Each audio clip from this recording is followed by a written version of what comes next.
Good morning.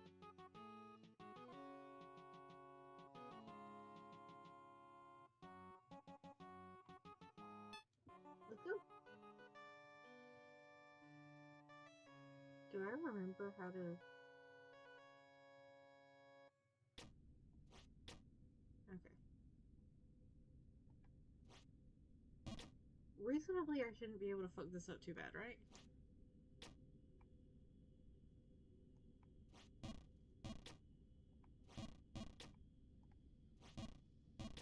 Huh.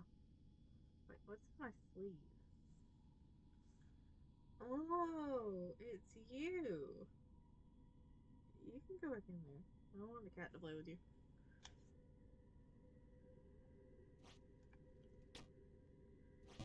Oh, fuck.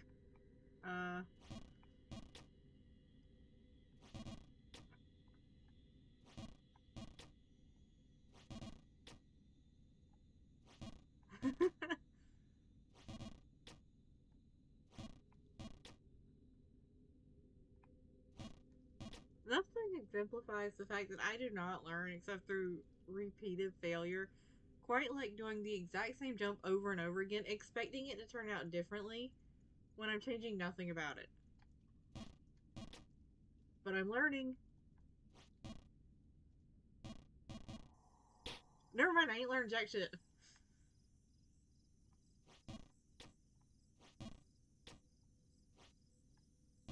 Oh, I really ain't learning jack.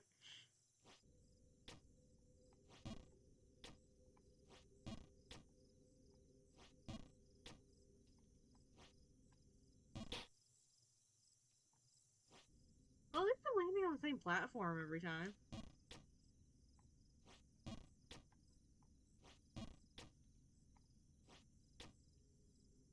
Okay. Okay. I'll get back up there eventually.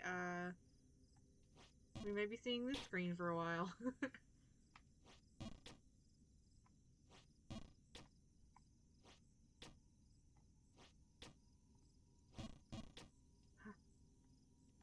Okay. Oh, fuck.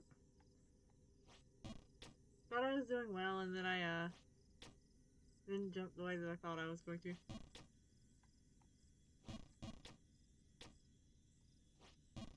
Oh.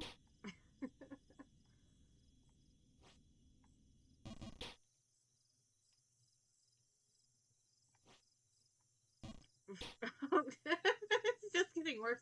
Hello.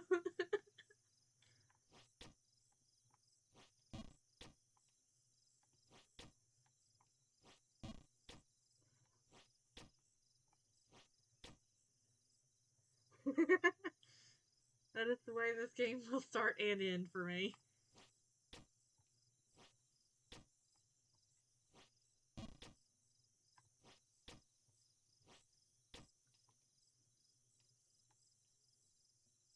Wait. Yeah. Oh, never mind.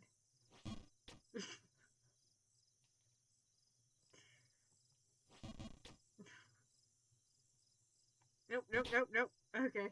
This is a great start. Never mind.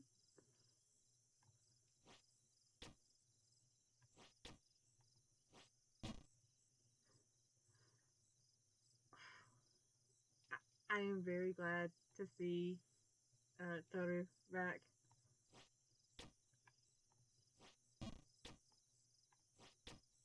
Cause you can feel that the like big end battle is fixing to start though.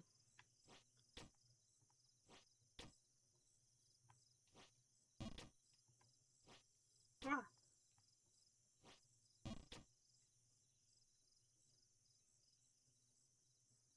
Yes. I have it saved on a tab in my phone right now.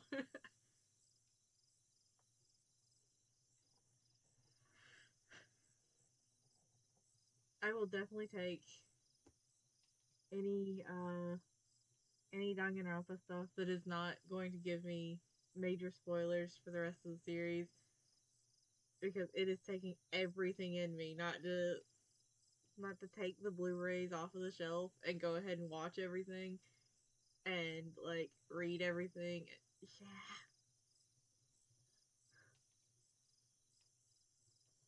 So poor Kuro is getting his ass beat. Yeah. Fuck.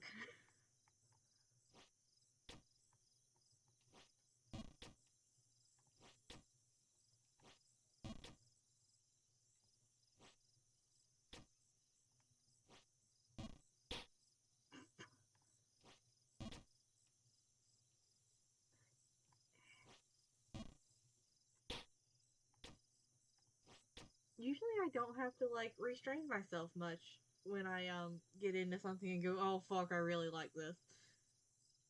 It, but I feel like the most interesting way to experience the entire Danganronpa series will be to restrain myself. I'm excited to start Undertale. I mentioned to one of the other lab assistants that I was going to start it and that I'd managed to avoid the majority of spoilers about it. And he just kind of looked at me and went, how the fuck did you do that?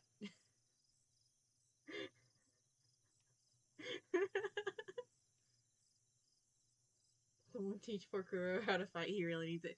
He does. Like, you think, he would know how to. Oh no.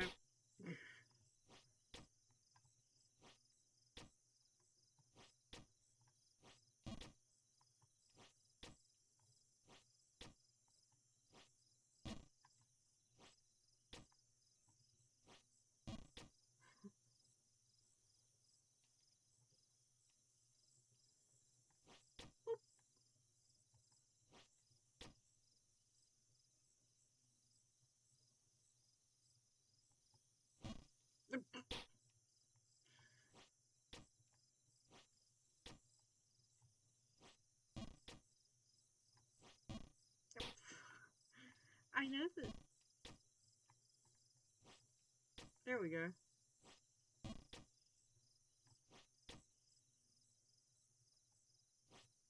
I know that there's something I need to do.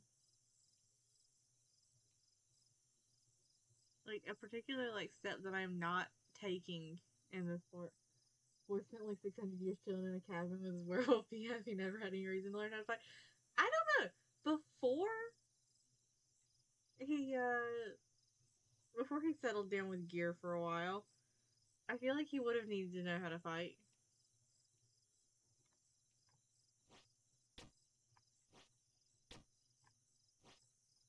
Huh. Wait, I need to be on the other one. Fuck. There we go.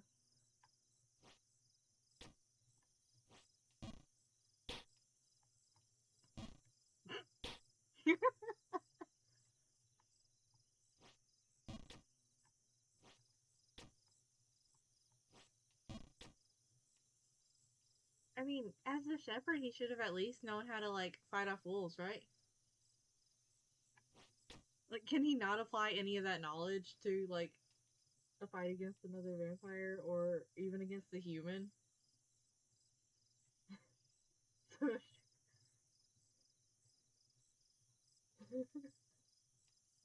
Yeah, that's so much trivia for Undertale I'm gonna have to avoid giving during the first playthroughs. Well, for some things, like, as I come on them, and, like, it's not quite as much of a spoiler because, like, I know who the character is or something, I am open to trivia.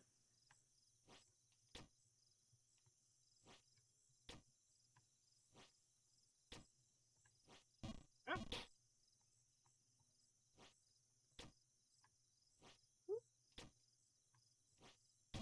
okay. Nope.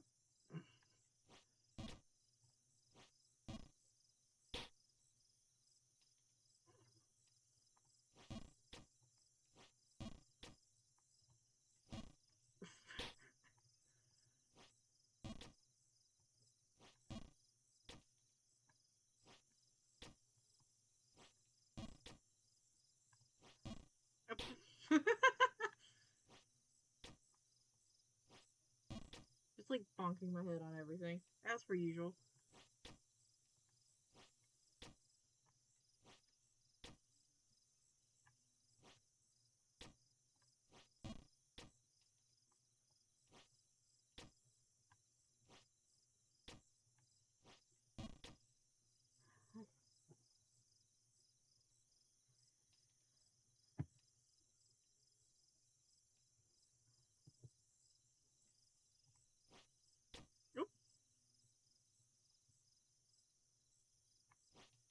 Nope, nope, nope, nope.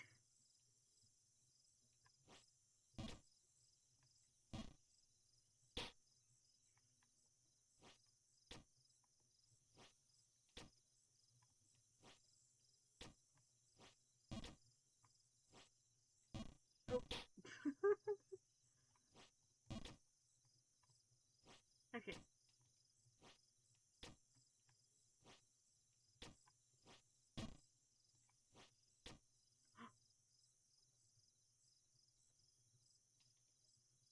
I'm pretty sure wolves are pretty easy to drive off with sticks and rocks if you have another herding dog or other people around. True.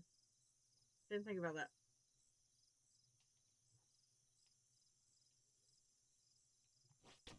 Oh, oh, oh. Yes, I'm back up here. Let's try not to fall completely off again.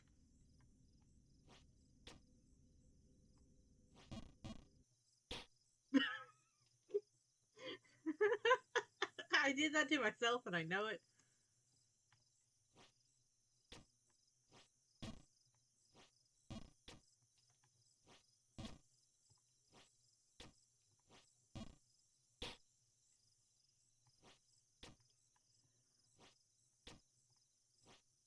I don't need anybody to like curse me or jinx me over the course of time because I do just fine doing that to myself. And after he was turned, Sloth probably handled any fighting, or due to being the strongest servant, probably relied on said strength to increase. So relied on said strength increase, so never had to bother learning proper form techniques. True. After he became the eldest servant, he definitely would not have learned any proper fighting techniques or anything like that. He definitely would have just been like, no.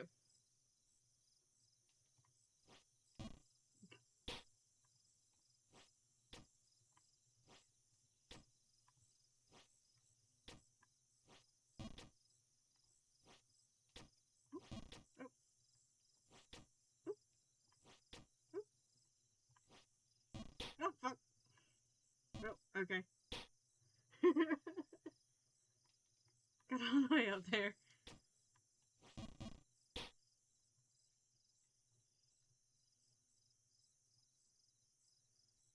Yeah, true. Oh, fuck. I'm getting real close to the bottom again.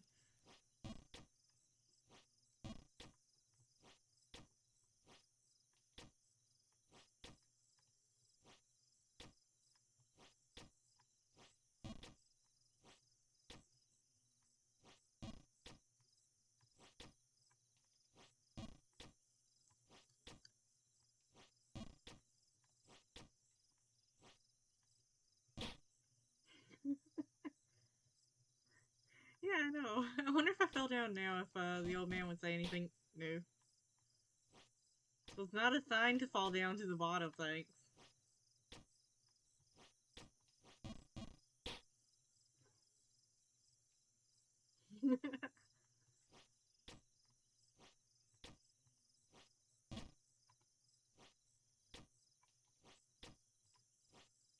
I suspect, given my favorites in other games, you probably have predictions of who my favorite in Undertale will be. And I am intrigued to know if later on down the line if your predictions are true. Any Nagamorpha theories?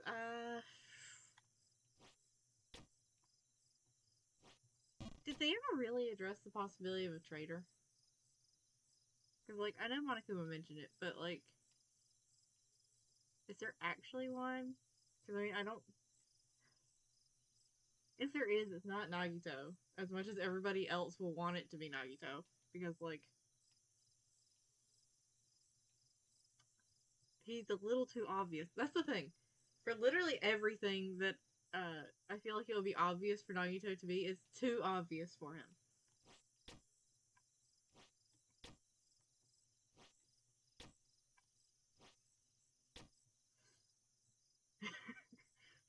True. They wouldn't blindside me with, like, the person that I would think wouldn't be the traitor being the traitor 2 games in a row, right?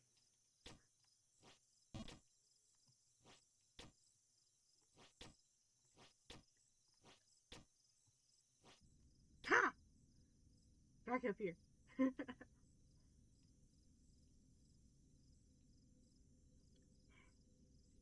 I don't know, because, like. Ah, fuck.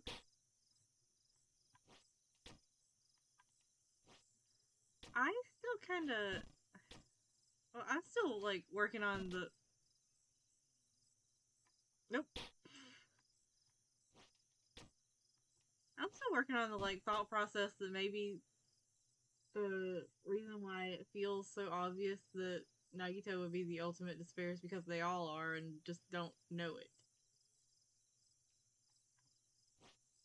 So I feel like if any of the others remembered, then they would probably be the traitor. Although I do think it would be hilarious if Kazuichi was a traitor. Just because, like, after all that stuff that we've been through with him.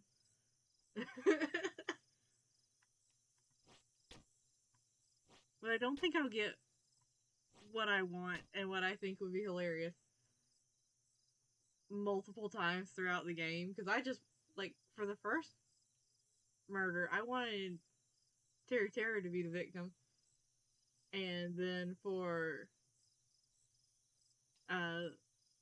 like, when it turned out to be Mr. Krabs, I wanted Terry to be the killer just so that I could get rid of him. And I don't think they'd give me that satisfaction multiple times. Oh,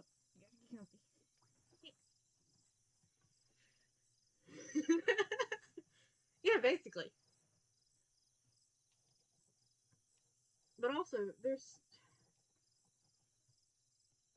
something up with the Hope's Peak, like, replica on the island. And I know there is. I just don't know what it is. But I feel like it's going to be, like, very important to how they ended up on the island. Ah, fuck. Fuck. I don't know if it's sleep. I sat on it for too long. Okay. Back up we go. We can do this. Apparently we cannot. Damn. Just for that. Hi, buddy. Okay, you have heard the big house is haunted. What big house? Yeah, I saw a ghost there myself.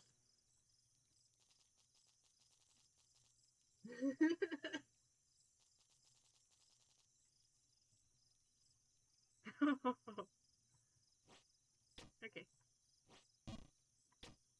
Back up we go.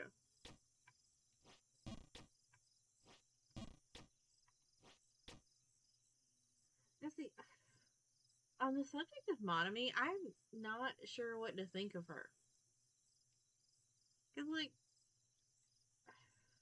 yeah, she's doing stuff to, like, try and help them, but I can't tell if that's, like, oh, I like him. I think there's gonna be something real fucked up with him. Oh, fuck.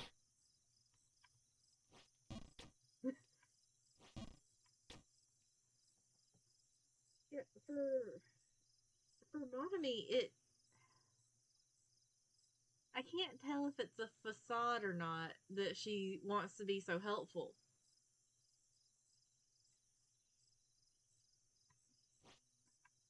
Ah, fuck. Just taking a break at the moment. You should too. No thanks.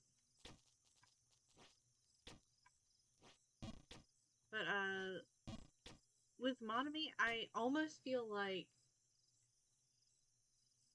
it is a facade to try to get them to lower their guard, and that it's been a facade from the beginning. Although, if it is a facade, it's a very good one.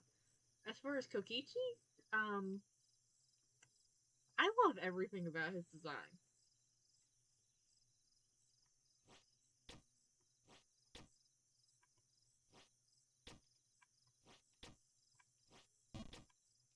Like, even even the like beta version where he was just labeled as a Shota.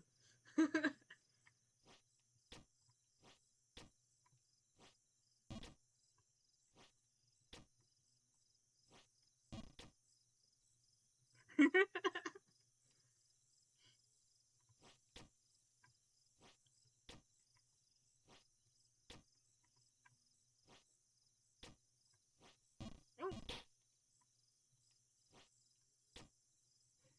one of us.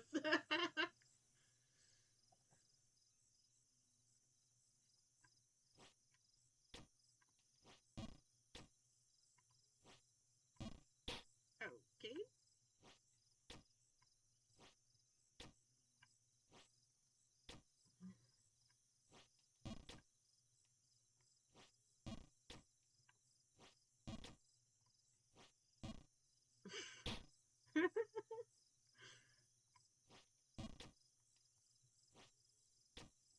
Alright.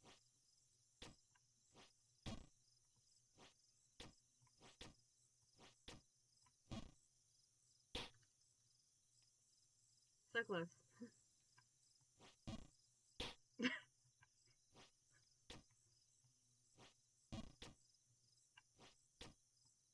I forgot that this game likes to actively like pull the bitch you thought every time I think I'm getting somewhere. Yeah.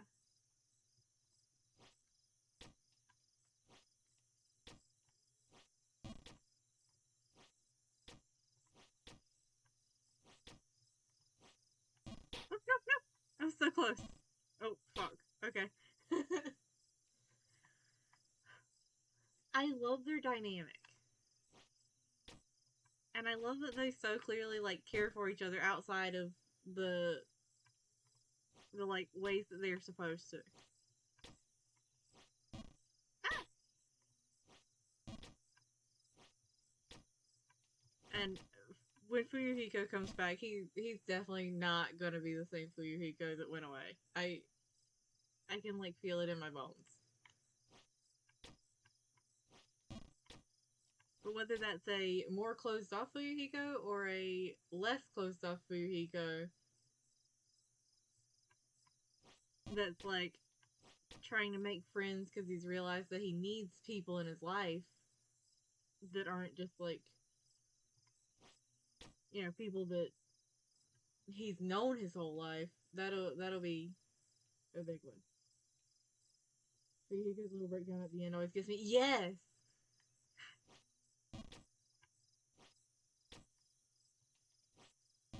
that like that broke my heart.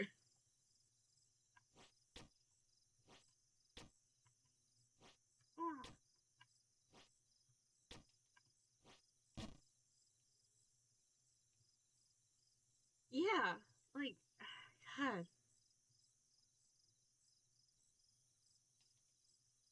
Yeah, within the span of like 24, maybe 48 hours, depending on how long before the murder happened he originally got the envelope. Because I don't. Was it that morning and then the body was discovered, or was it the day before? But like, finds a picture of his sister, and then like finds out that no, that picture's actually real, and then loses Pecco like all in one. God, that's a whole different kind of fucked up. Yep.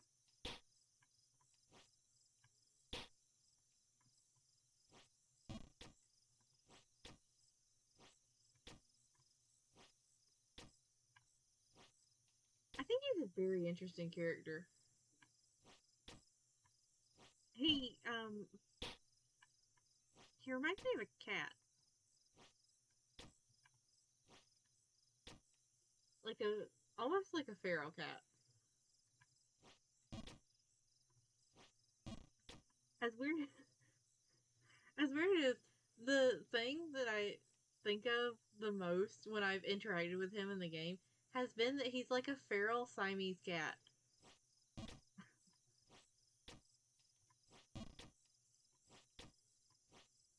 No, no, no, fuck.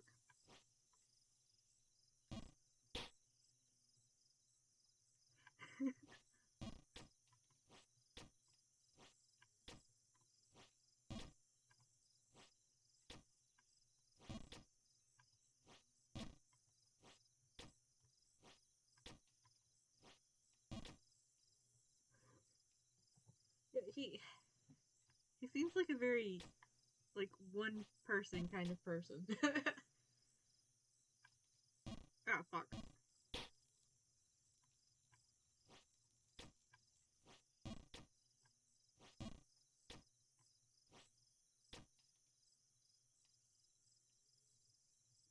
Yeah, yeah, I did notice that, and I was like, huh, that's weird. I bet they're gonna have a great friendship further down the line. I guess I wasn't wrong.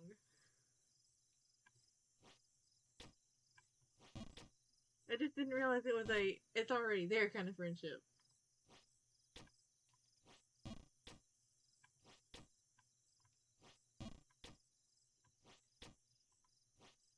And I feel like with the way him and Mahiru were always at it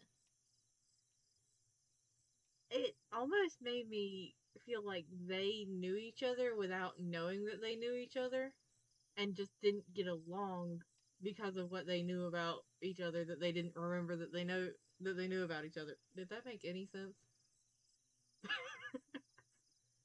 Monkey's Paw loves you this playthrough, I guess. I fucking guess. But hey, the monkey's yeah.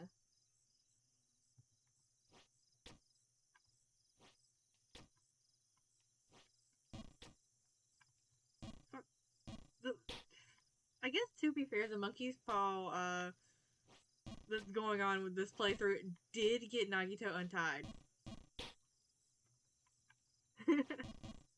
Fuck.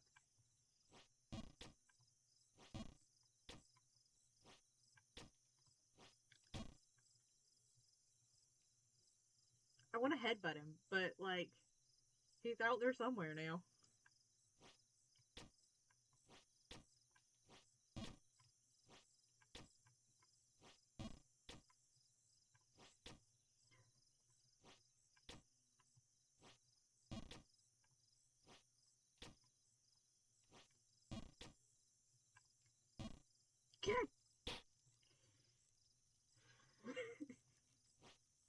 Well, it's not like they're gonna let him go anywhere near them. Every time we've turned around since he has wiggled his way loose has been an encounter with him that we were not expecting.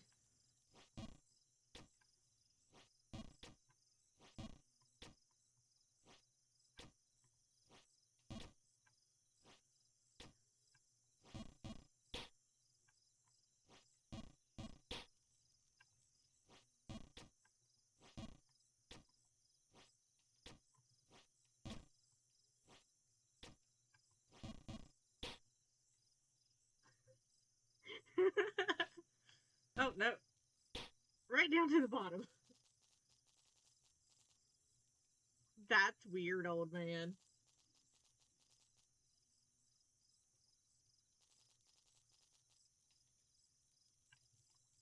You don't even know if it was her. You're just assuming it was her by the smell.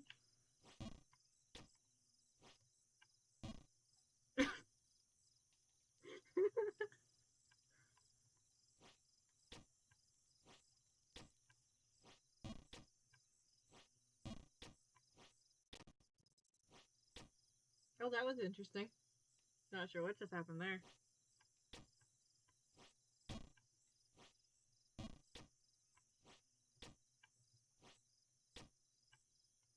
Oh, fuck.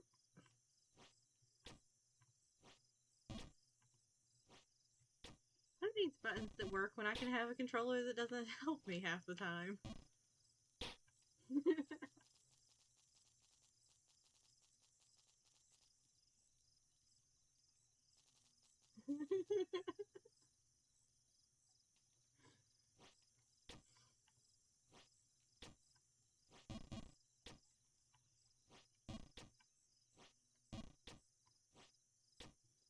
Here you go over there having a having a lovely breakdown over everything. And Naito's just like, yeah, you guys should come to me and let me help you. You could have come up with a plan to kill me instead. And then proceeds to ramble about hope for like 40 minutes straight. So where's the lovely and so his FTEs from this point on when we can interact with him, how much of it is going to be him rambling about hope? Because like I don't mind it. Just like I need to be prepared. I'll still bug the shit out of him. Ah, fuck.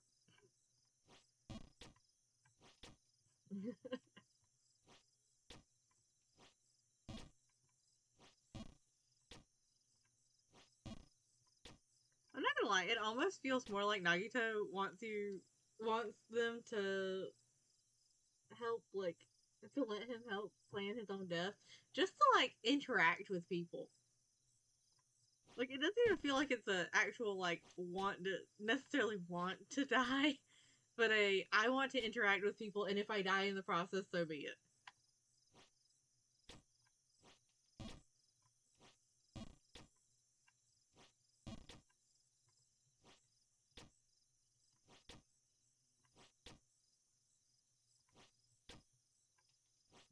Huh.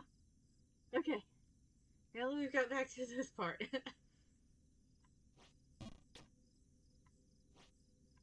No, fuck.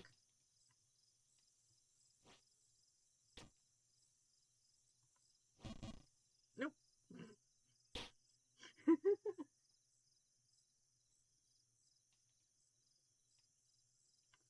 Ah. He really takes the whole lucky student thing to heart, doesn't he?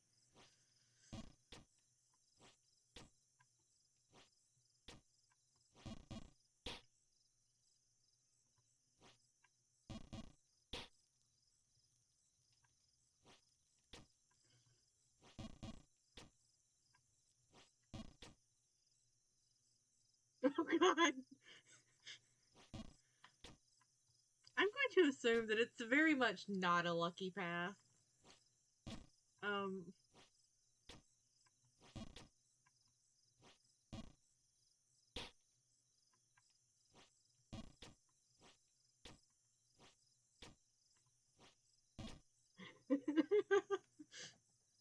Oh, I'm taking that as me being right. So do we find out about it through main storyline, or does he tell us in the FTs?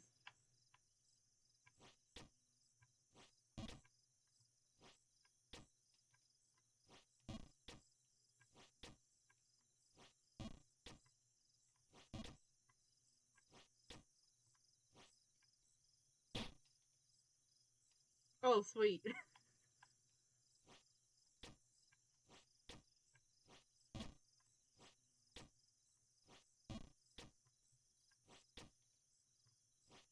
So in between lovely conversation, lovely, very obsessed conversations about hope and luck will get trauma.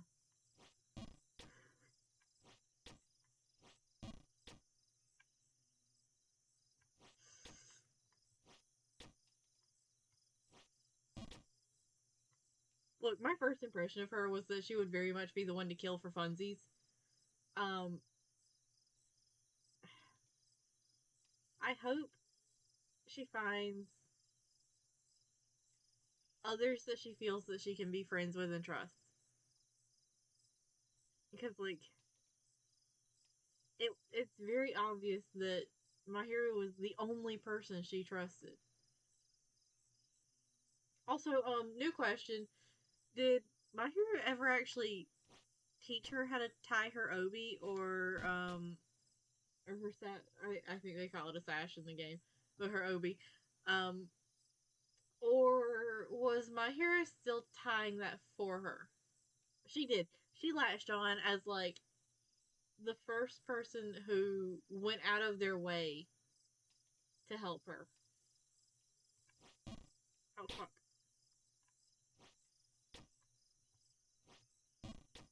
In that regard, she kind of seems like heavily codependent, but not willing to admit it.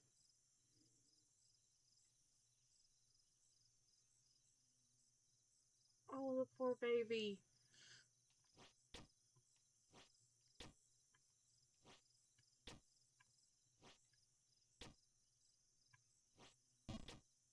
I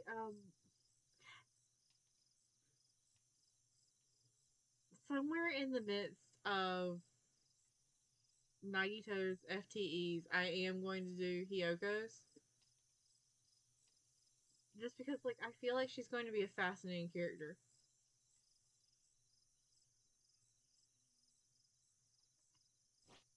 Oh.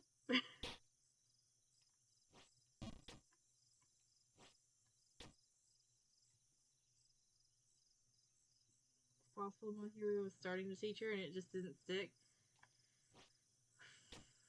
If anything, I feel like that would make it harder on Hiyoko because then she's gonna be like, if only it had like stuck with me, then I'd have like at least that my hero had taught me that I could like cling on to. Oh fuck!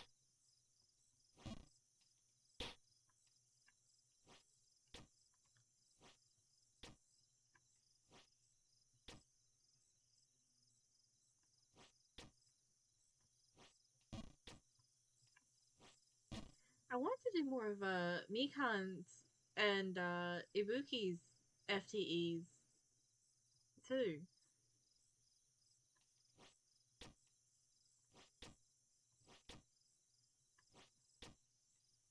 I need to know if by the end of Ibuki's FTEs if we've accidentally started a band with her.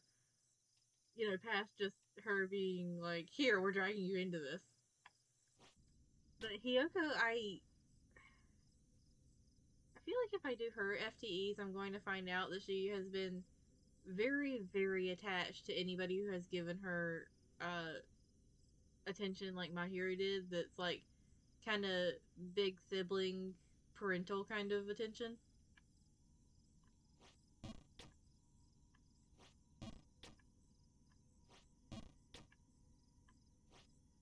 Yeah, I got up here.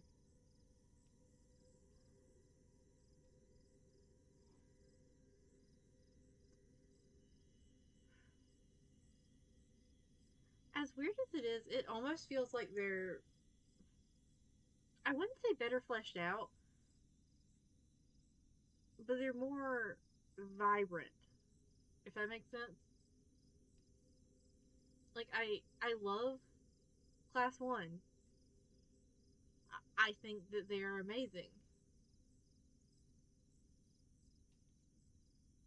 Okay, sweet.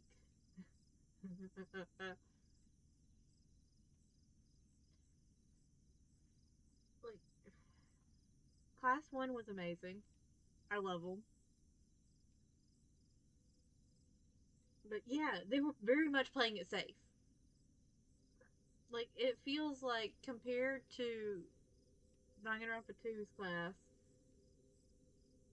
class one was very toned down and guarded, almost. I think that's the word I'm looking for. Like they were afraid that if they pushed it too far in the first game, that there wouldn't be as much of an interest because they wouldn't be characters you could like. That being said, considering Toko and especially Hiro, Toko I love, but like it's very much a I will love you from like three buildings down. Please don't come near me. Yeah, it was the first game, so it was definitely testing waters. But they like it feels like they went all out on the let's take this character and make it an interesting person, and then just crank it up a bit, and definitely throw in some trauma and absolute insanity to every single one of them. Because I do not believe that there's a single character in the entire game that if you learn their backstory, you're going to think that they ever had any chance of being normal.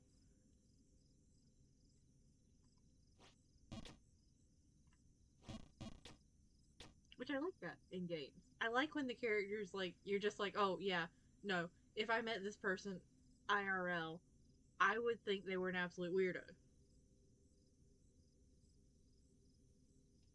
Yeah, I saw a picture of that the other day, and I was like, wow. I saw Terry Terror's beta design, and like I wouldn't have liked him anymore, but like he had a pretty beta design, and then they did that, which I feel like Fuyuhiko's design that they ended up going with is a much better contrast to what his ultimate is. Because like you'll hear Ultimate Yakuza, and you'll go, oh, okay, so buff dude, not afraid to fight, that kind of thing. And then you see Fuyuhiko, and you're like, we sure we got the right one? Because I love Fuyuhiko's design. I don't think there's a design in the. Oh, why did I say design like that? I don't think there's a design in the game, in either of the games so far, where I have not liked it.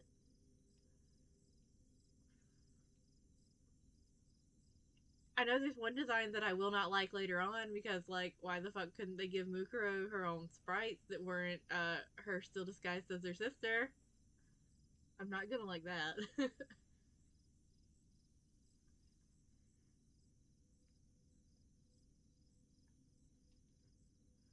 But like, I like Fuyuhiko's design because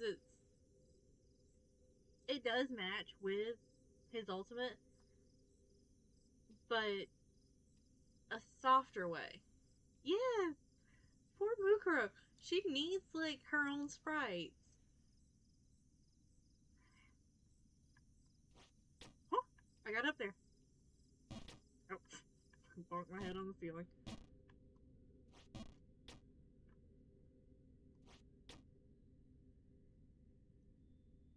Oh, she does. Wait, in like the Danganronpa 1 anime or the end of Hope's Peak one?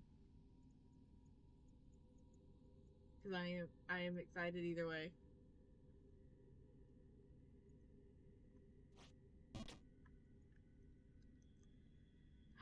Yes.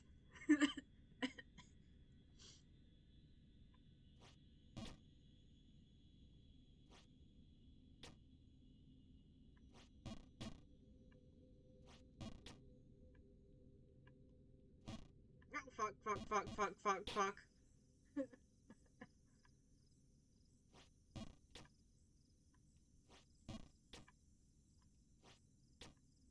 I need you to know that by the time I get to watching the anime, I am going to need like a cookie or a head pat or something as a good job. You didn't just throw the Blu-rays in one day when you didn't have to go to the lab and binge watch the whole thing. Because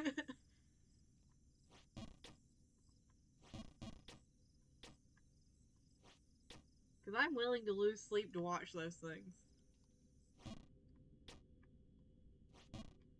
I mean, I already got a fucked up sleep schedule. Oh fuck, fuck, fuck.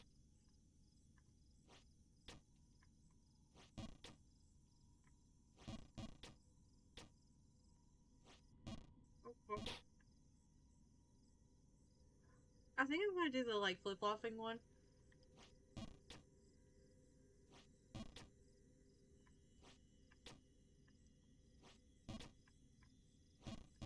Just because like it feels like the way to do it.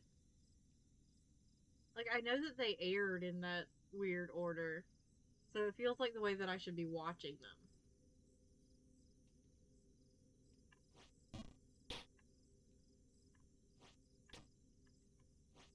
That being said, I may be planning that, but it's entirely possible that I'm going to put the future arc in and sit down and just binge watch the whole thing and not feel like getting up to swap discs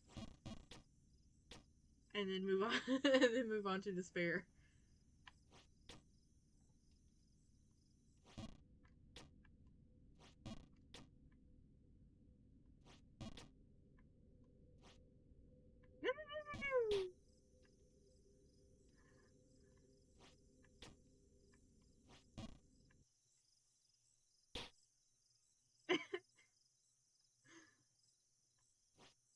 I do kind of wish that I could get my hands on the fuck that I could get my hands on like the Japanese edition that has the like what is it, Danganronpa 2.5 or something like that. That's the special that isn't with the English version.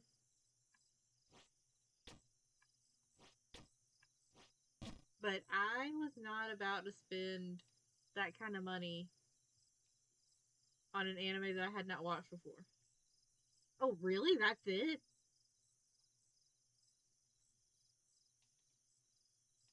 I was expecting, like, who knows how long for the regular ones. So is Ultra Despair Girls kind of like a.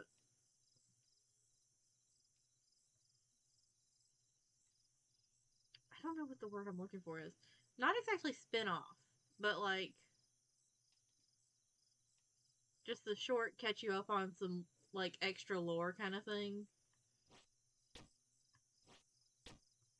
Because I know sometimes I've encountered games where I'm like, oh, this will be like, another full game in the series, and then it's just like, oh, no. This is just basically to tell you some stuff that's going to be happening in later games that, we didn't really have full game material for.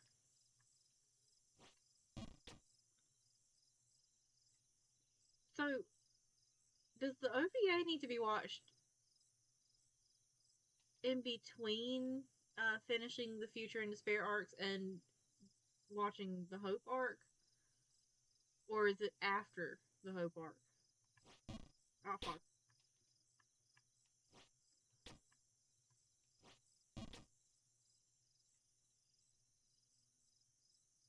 Okay.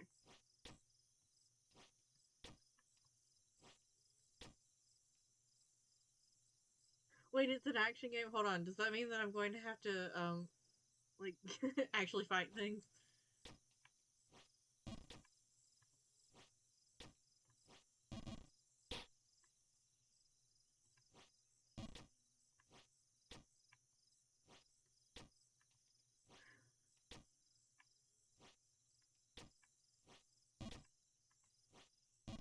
Ah! Oh, okay.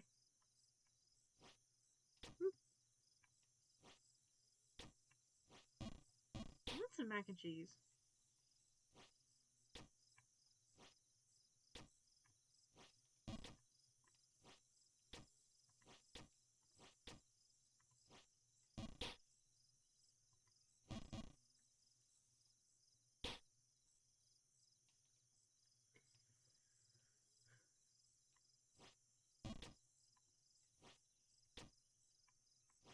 I'm not entirely sure I will ever see the top of this game. Like, this could be like my chatting game for the for the entire time that I stream, and I might still never see it. It's a third person shooter puzzle game? Okay. That was not what I was expecting. Coco's what? Wait. Really? Um, is this before or after she meets Mr. Krabs?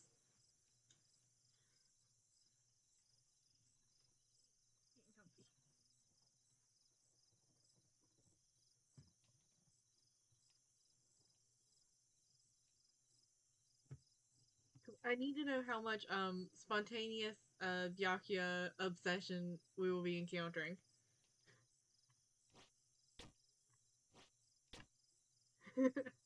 Oh, it's after. It's a lot.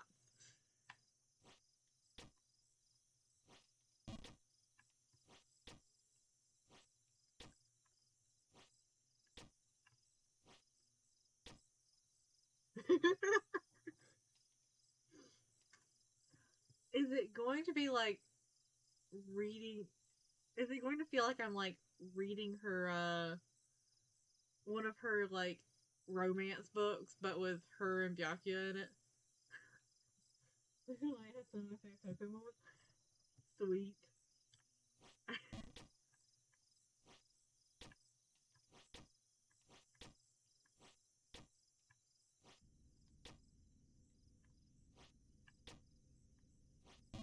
Oh no, no!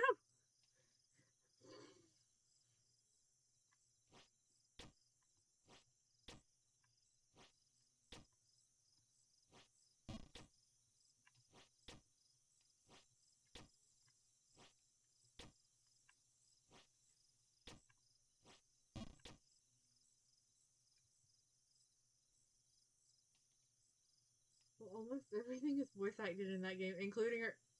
Oh, oh, that's gonna be an interesting thing. Okay, at least I don't have to like hit a line and just be like, not doing that one out loud.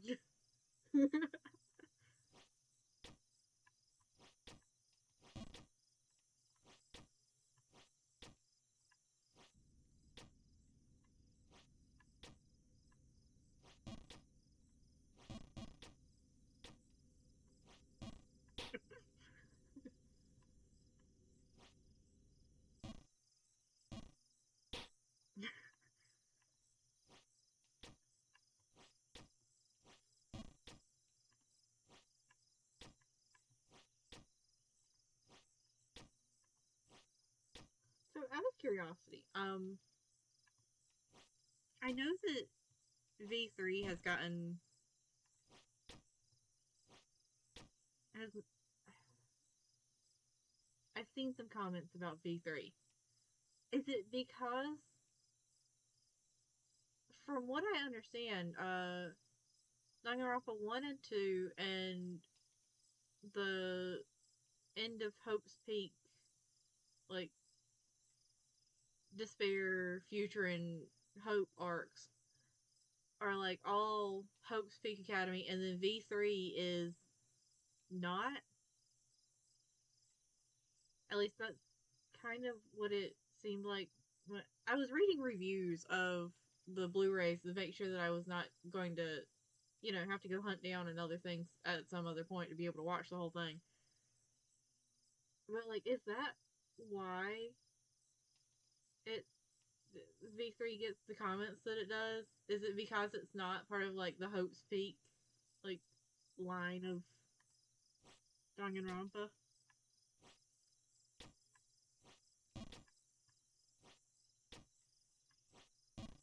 Ah,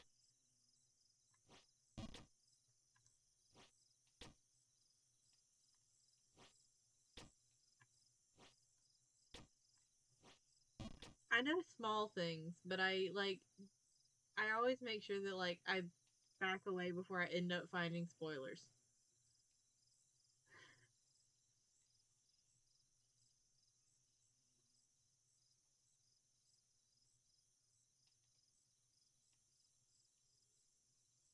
It's complicated, but Hope's Peak ain't the focus anymore. The end of the anime is the end of the Hope's Peak arc slash saga. V3 is a little divisive. Yeah, that is one thing that I did kind of know not long after I started playing the first game that V3 is divisive.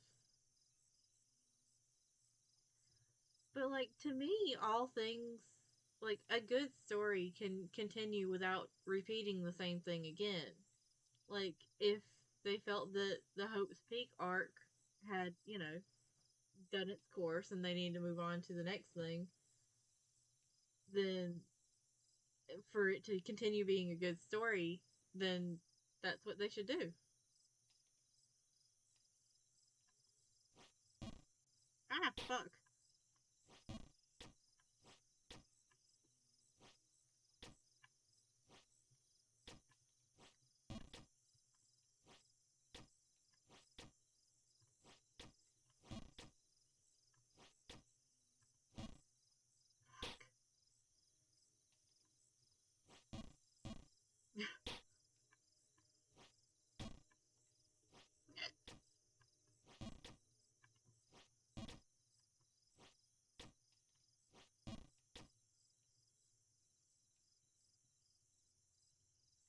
Uh, when did V3 come out?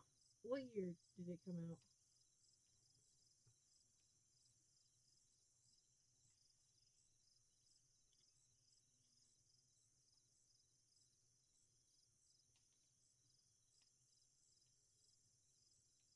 How do I have so many tabs and nothing that I'm not using?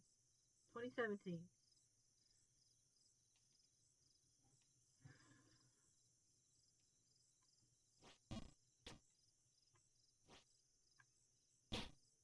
Just went and face planted.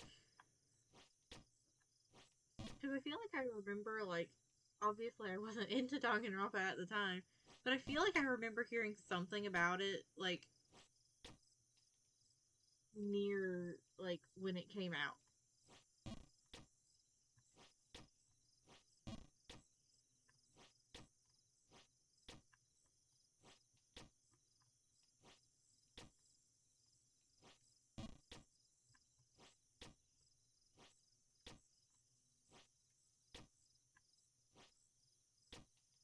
Which I did, to be fair, I did consider playing Danganronpa, like, on my own, like, several times before I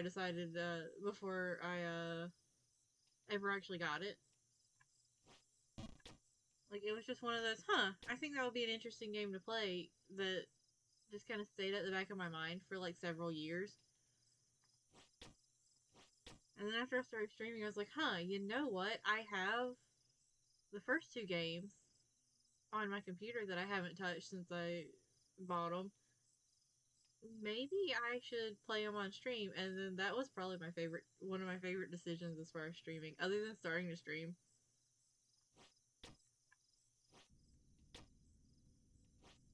Oh, nope, fuck.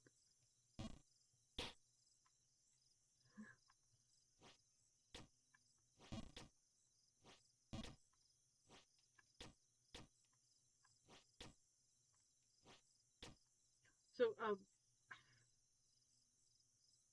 without spoiling things, for Ultra Despair Girls and V3, how do I ask this? How wary do I need to be of, like, siblings? Like, not necessarily in any kind of, like, relationship context, just like, you know, I've already been smacked with Junko and Mukuro. How many more times am I going to just be going, siblings, please don't kill them?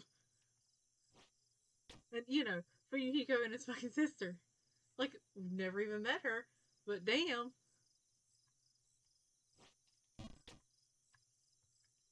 Oh, fuck.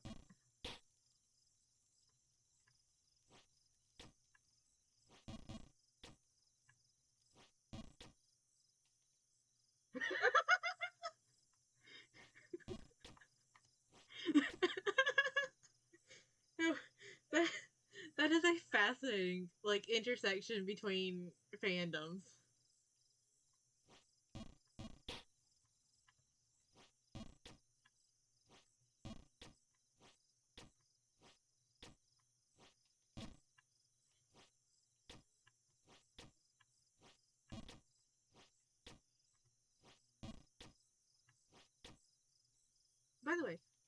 fun fact, I have done as little looking up of any Danganronpa character X reader as I can, just in case any of it has spoilers.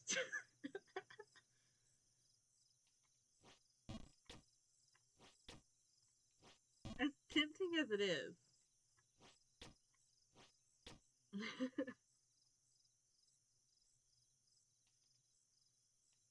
Okay.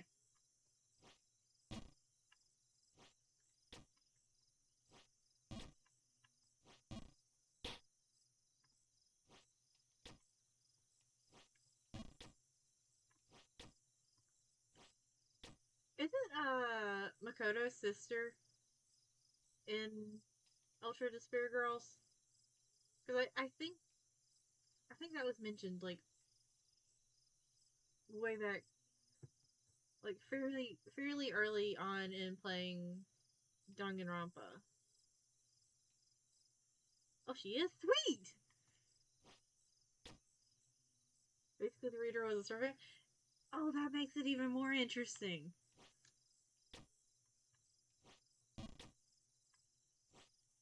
Oh, fuck.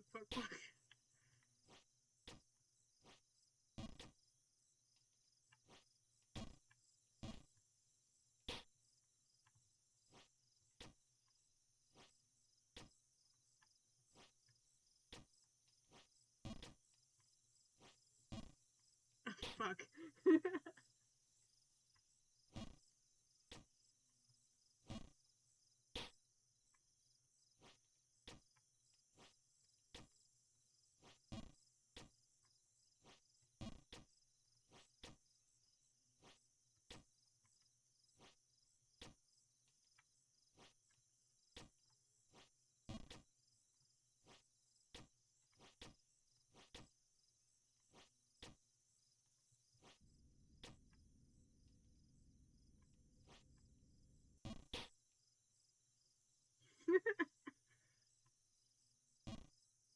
Okay, I just like flopped on down.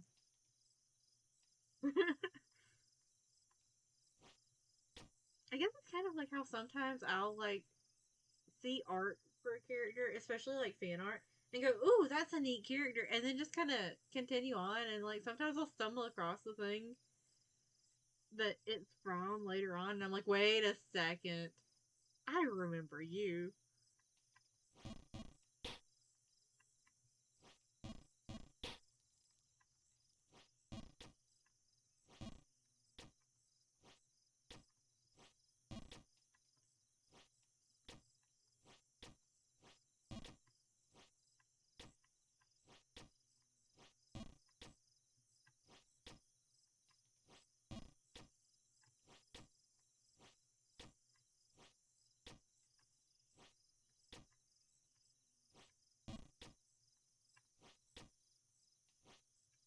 By the way, I'm still trying to figure out where people get any kind of Servant merch from.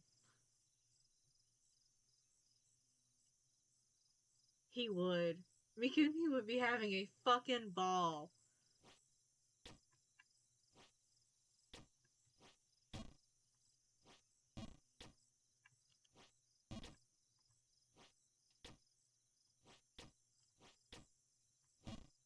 Fuck.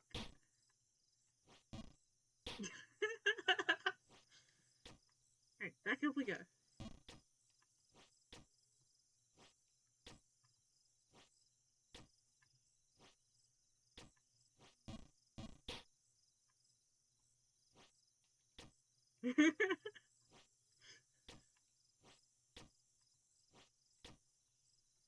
Yeah, if they think Nagito is bad, like, damn.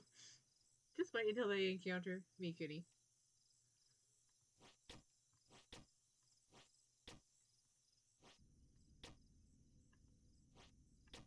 At least Nagito doesn't betray his own kid, as far as I'm aware. I might be wrong.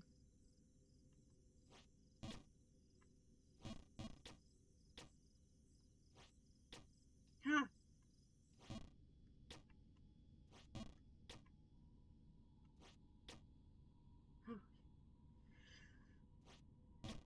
Huh. Okay. Okay. Nope. Okay.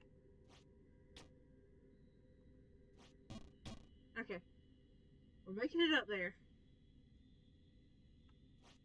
Oh, fuck. There we go. Okay. Nope.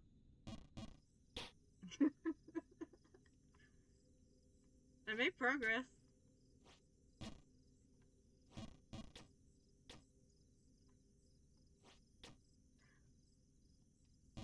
Nope. I keep bonking my head on that corner. Okay. Okay.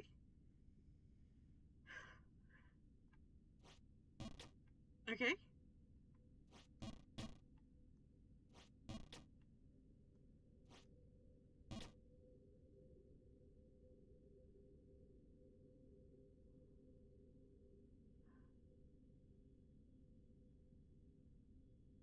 By the way, Sonia is one that I like. I would almost be willing to peg her as a traitor. I'm not gonna lie. Because she's obviously very intelligent. Uh, yeah, I wasn't expecting him to be available for a hot minute. She's obviously very intelligent. She's knows several languages. She's well versed in like running her her country. But that's the thing that gets me. She is too intelligent to be as lacking in common sense as she can be. And I would almost wonder if that's an act. Whoop, I got it.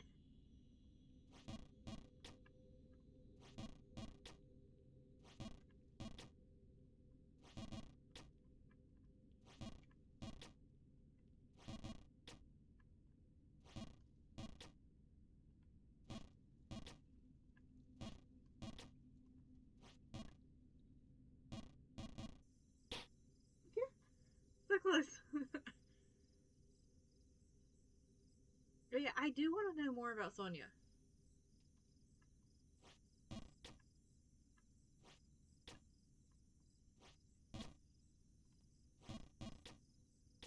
Because I feel like there's a lot more that lies under the surface about her that we haven't seen yet.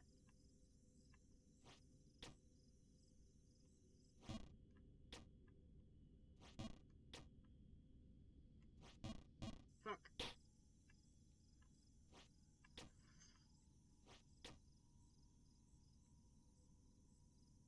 I know. And I'm dedicated to maxing out Nagito's. And debatably Ibuki's. So long as she survives, I'm maxing her out too. Oh fuck.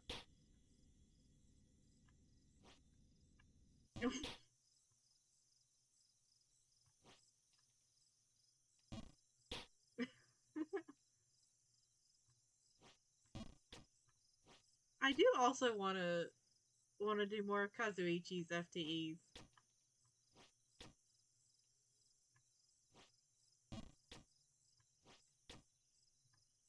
I'm still working on that list of soda names.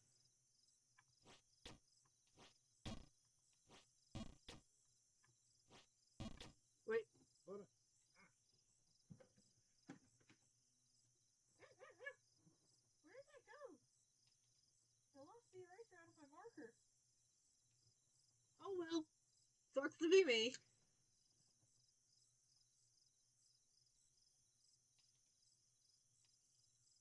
What's the name of that fucking brand of root beer?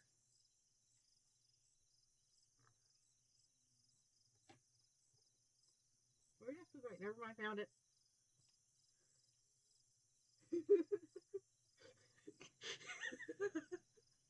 I feel like I feel like reading Kazuichi is a funky little guy just does not cover what I'm going to experience when I do when I do his FTE.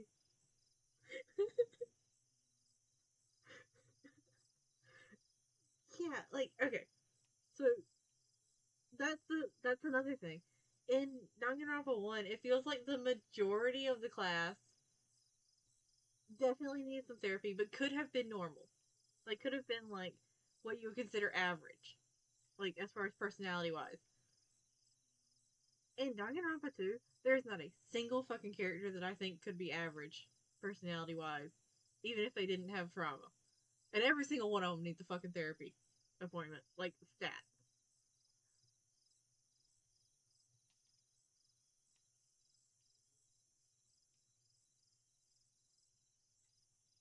A and W. Sorry, found it.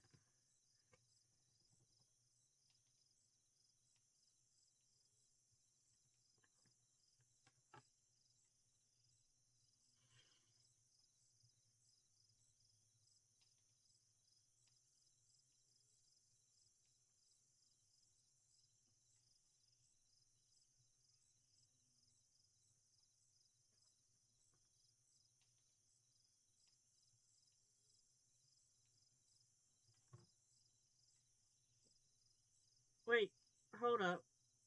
Is Dr. Pepper owned by Keurig? Yes, I do too. Because, like, My Hero and My Hero both have, like, mom brain. Like, they absolutely need to care for their friends. Sunkist is not on the list yet.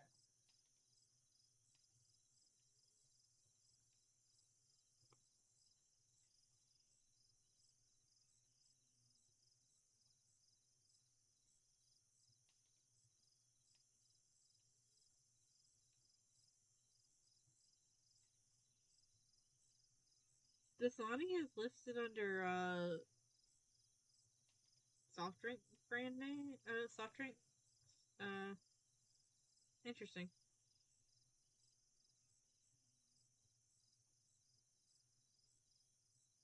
Uh, ooh, Mr. Pibb. Yeah, for Corona.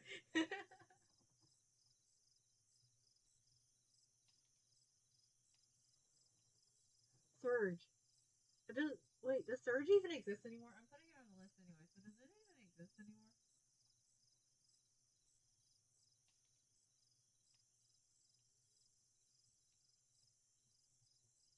I've got Mountain Dew on here already, right? I do. Okay. I've completely gotten sidetracked, but it's fine. Um,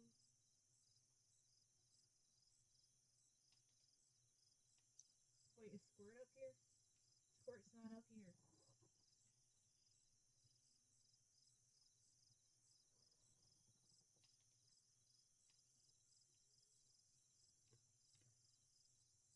Okay, so I have a question. La Croix, La Croix, that fucking shit. Should it go on the list and should I learn how to say it, or does it not count? Because I'm leaning towards it's not counting because it's considered a, like, it's listed as a sparkling water.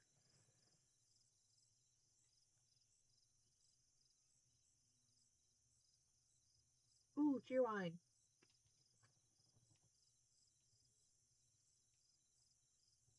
How far outside of, like, the Carolinas in the U.S. does cheerwine go?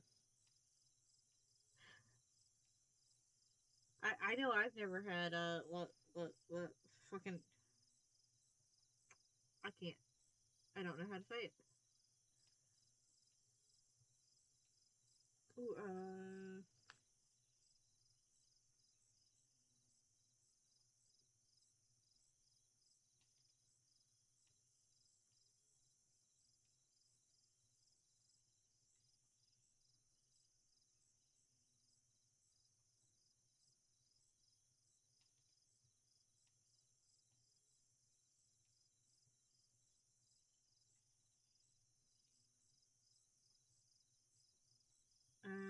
Jaritos. I can put that on there.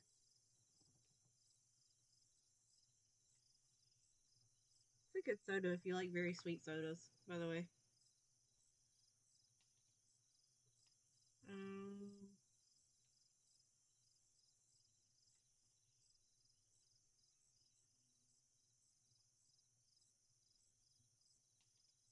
It has the energy drinks listed under soft drinks.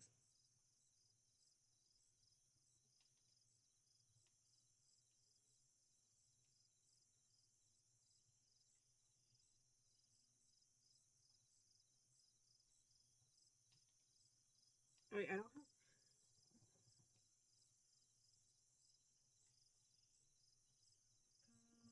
Am I gonna be able to read that later? It'll be fine. Got to extend the list this way.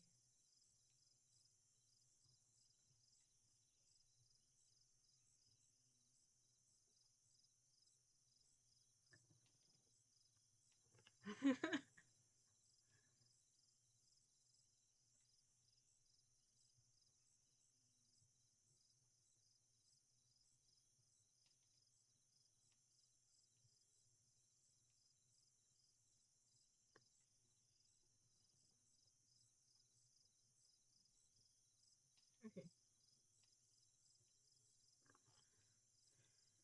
Not including me, Kitty.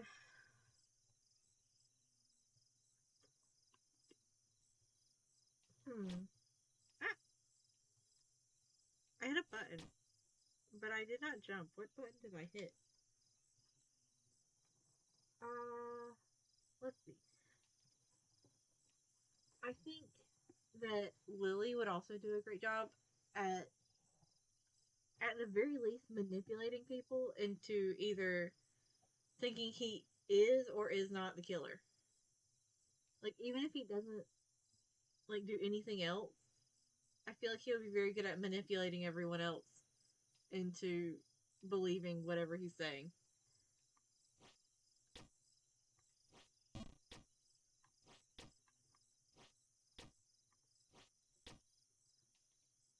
Yeah, he did. I think Lawless would do pretty well just because Lawless can be unpredictable, which is what you'd kind of need in a game like that.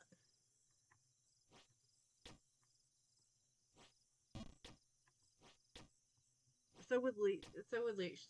Leech, by the way. Yeah. Which, to be fair, people only found out they were being manipulated by Nagito because Nagito fucking told them. If he just like calmed his ass down and not said anything, yeah, Lawless is smart, but you're right. He's just enough of a loser that people would not think that he'd be up to it.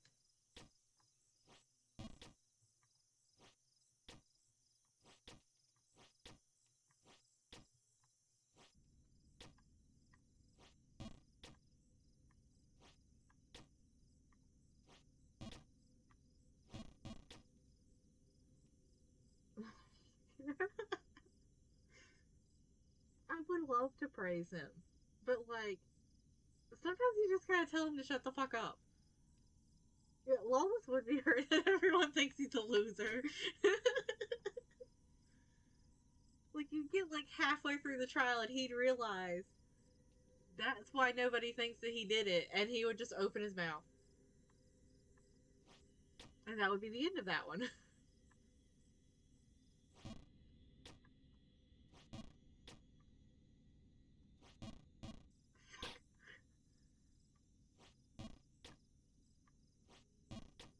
Oddly enough, I don't think the majority of Team M would do a great job because like they're extra enough to be in that kind of situation, but they're also like very close knit and very unlikely to turn on each other like that. And they will protect each other if one of them did.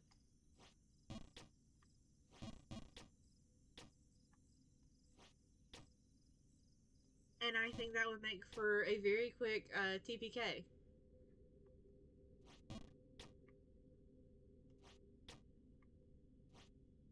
Oop, oop. Yes? No. Yes. Okay. Yeah. Okay. Woo.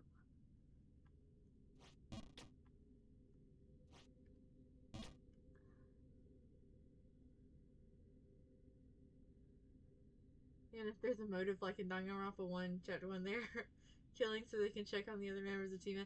Yeah, and like, I don't think they'd leave enough people alive to have a trial if they thought that something had happened to the others. No.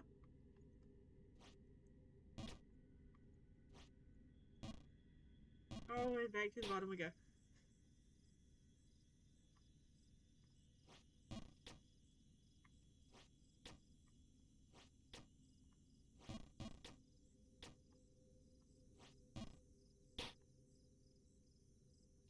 Yeah, like Monica would wake up the next morning and just be like, where is literally everyone?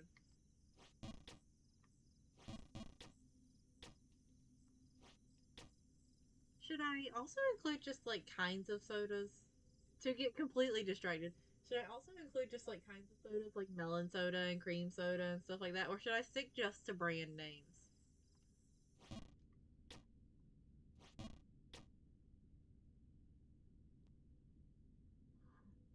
Yeah, that would be the only exception. Yeah. Okay, hold on.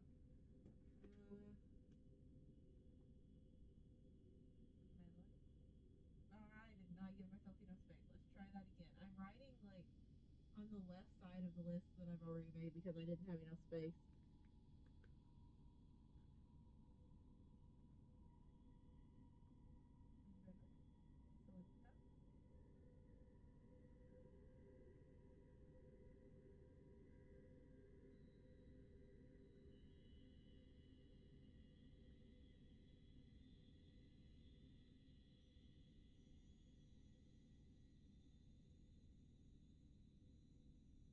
I got one for when Katsuichi says things that like make me unreasonably angry. That's ranch soda.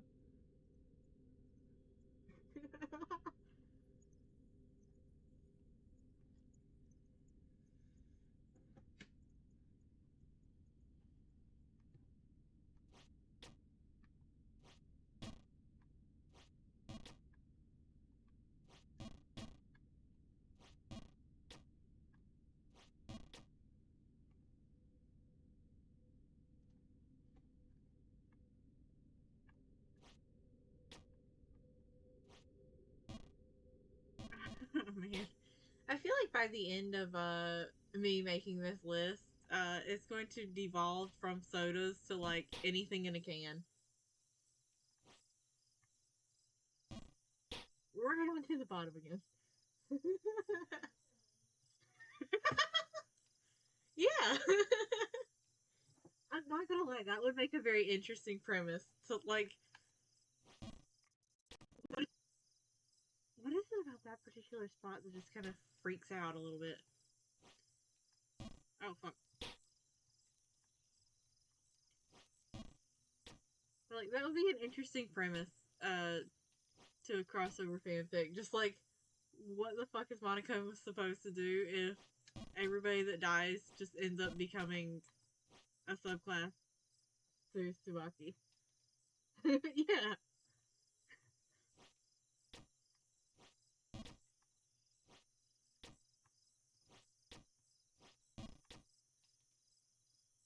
Yeah. Nope. Yuko did not think it through.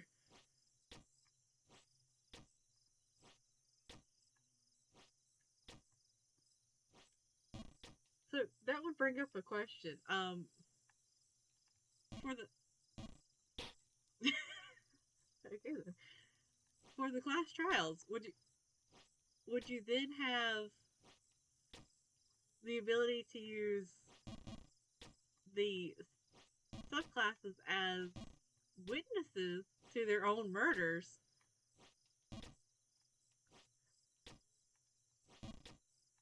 or would you have to bar them from being part of the evidence that you're pulling up? Because then they could immediately point to somebody and just be like, "Huh, that's who killed me."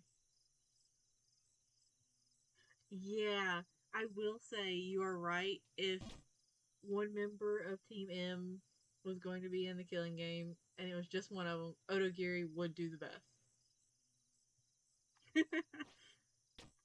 It would be a case by case basis, huh? And it would probably be even more confusing that he would choose not to allow it for some and would allow it for others.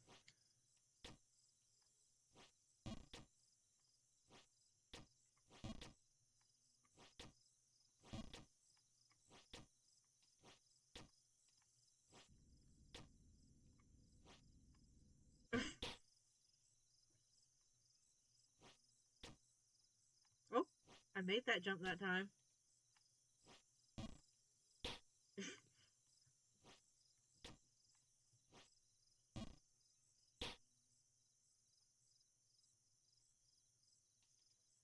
Yeah, Lily's backstory is gonna hurt like a bitch. I can feel it in my bones.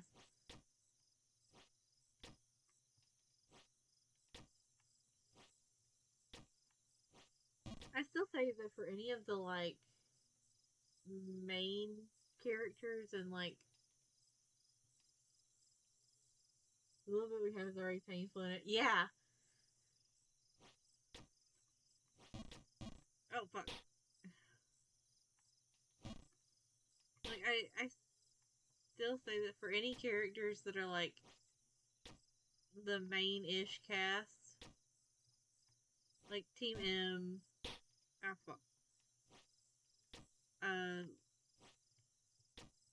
like any of the servants that we don't actually see their past, like that kind of thing. I hope that we get like side stories eventually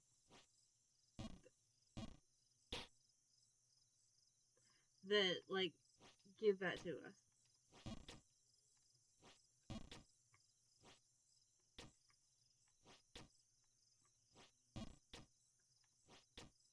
Like they can just be little like ah fuck, little like one shot side stories.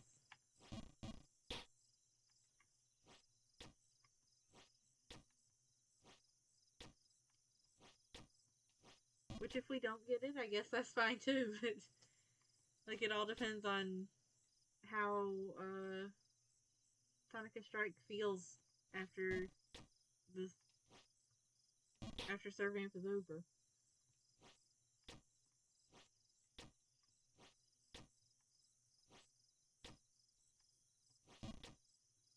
Yeah, and I will never turn down more room for fanfic.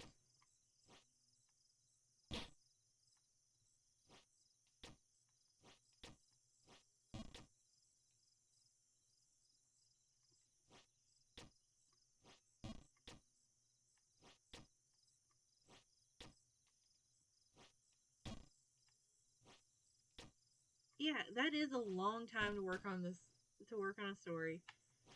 And you can tell that they're excited for it to be wrapping up, or I feel like they wouldn't have announced, oh hey, Volume 21 is coming out, but it's ending with Volume 23. I feel like that wouldn't have been an announcement that was made if they weren't excited for the end.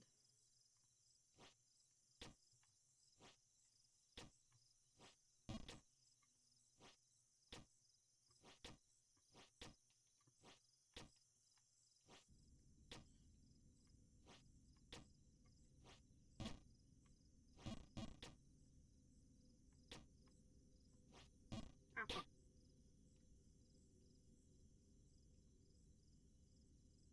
yeah, which I do feel like once the main story is over, like, you know, any extra stuff that gets done with it, since that's not, you know, main story, it's more side stuff that, like, it'll come at its own pace. But I feel like it'll still keep coming. Just not, like, the intense main story stuff anymore. Like, I really feel like this is the kind of, like, series that you don't end up getting, like,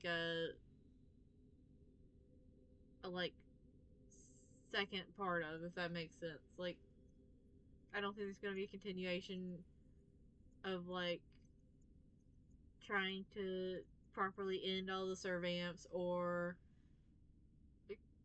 like trying to restart it from scratch or anything like that. It's just going to be like, here's the end. Enjoy. Here's some side stuff that, is still going to keep going on because, it's been a project that they've been working on for over a decade. Ah, fuck, fuck, fuck.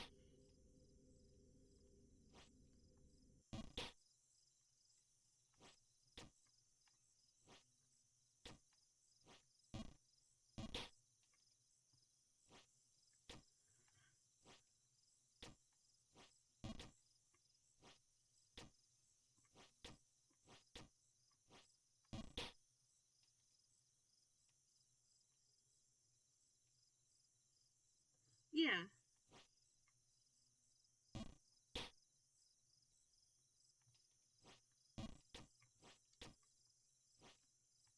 Oh. Straight back to the bottom again.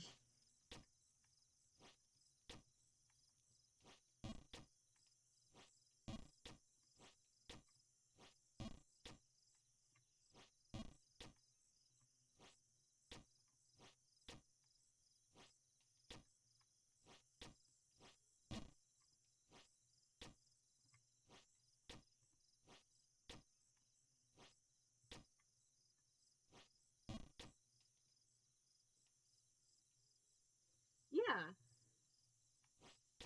And I would love more stuff with Team M, just like being Team M. Because it does feel like a lot of the stuff that we've encountered outside of, like, when they were literally invading their home to get Lawless and Leech back,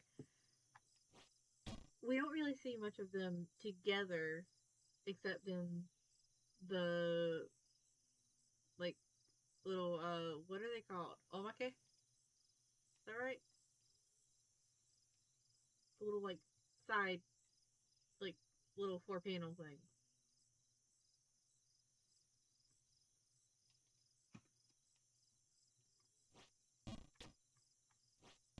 Oh, fuck, fuck.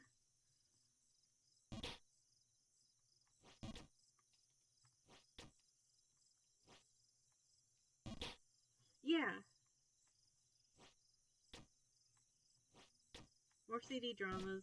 You're right.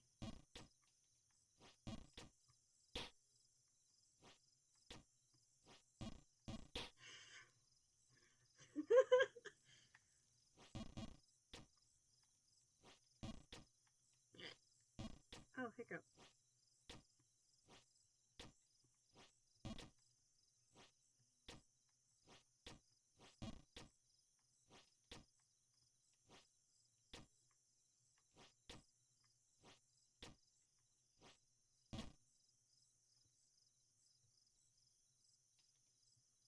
I'm still not over Sakia requesting my hero's favorite food for Team M Halloween party and see if I can fucking find out for it.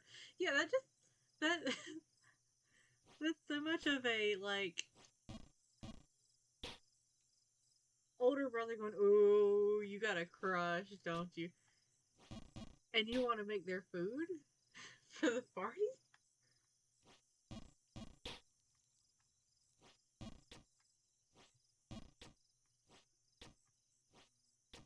I do love that no matter what he does, Sakia's like first thought is like my hero.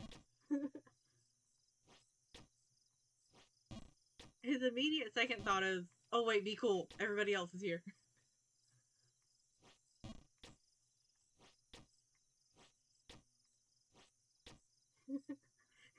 Ultimate my hero. So yeah.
To stretch and pop my back.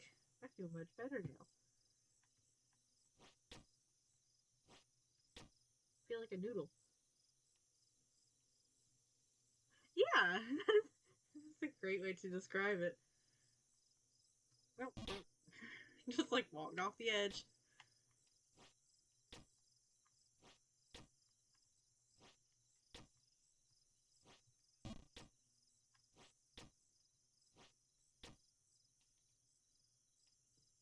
It really does. Like, he is so torn between whether to act like try to act like cool and like nothing bothers him in front of Team M, or oh my god, it's my hero, let me get near my hero.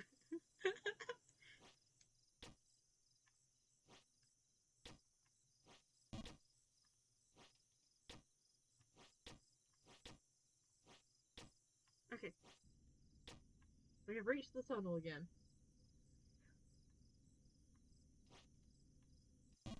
Never mind.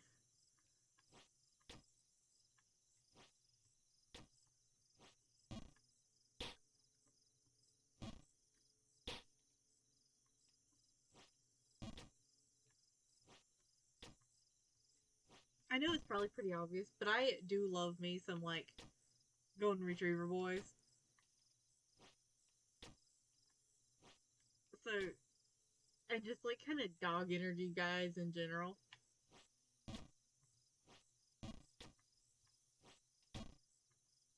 So like prior to encountering Sarugi, Sakio was like very high up on my list of favorites.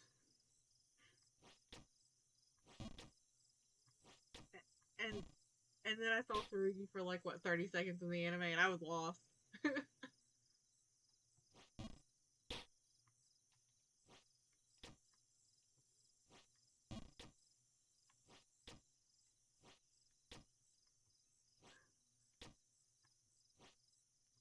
I almost wonder if I hadn't seen Sarugi in the anime, if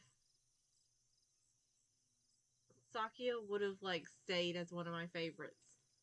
Like as one of my like top favorites. Like if it had just been a little longer that I hadn't encountered Sarugi.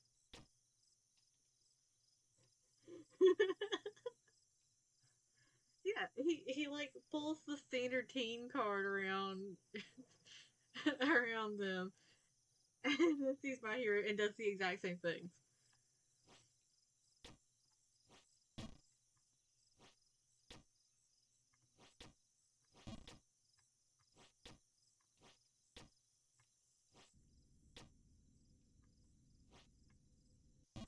Fuck.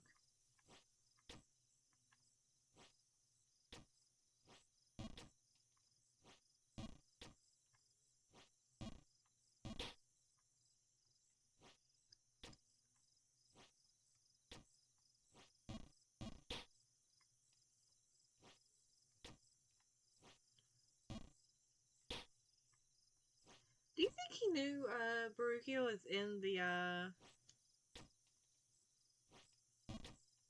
in my hero's bag that day? And just like didn't say anything and just let it happen?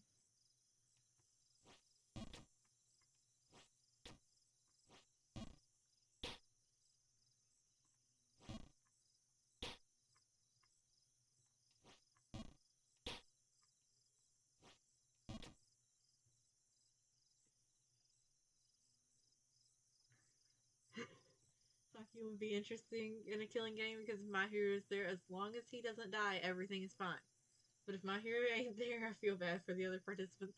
Yeah, because like he has like morals and boundaries for what he will and won't do. But those only apply if my hero is there. That does seem like something that Saki would do. He'd just be like, "Yeah, no, I hear you. Nah, you got into this situation. You keep yourself out."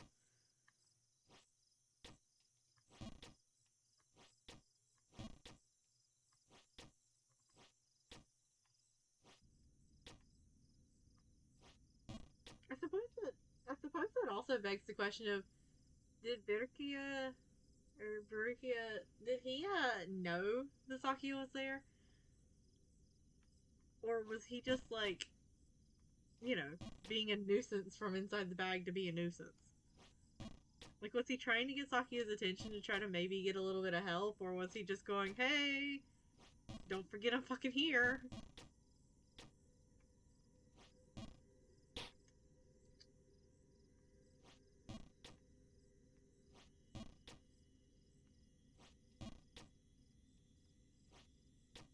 Ha! Fuck! I got cocky and it immediately smacked me in the face for it.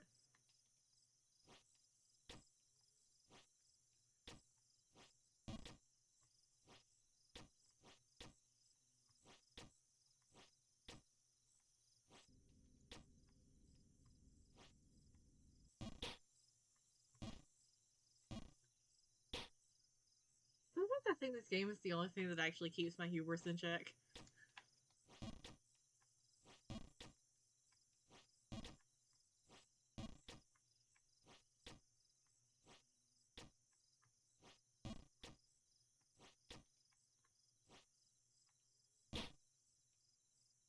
I deserve that.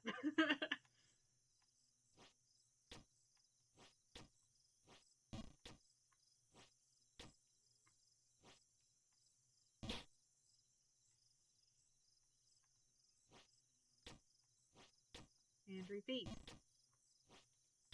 Hopefully without the miscalculated jump this time.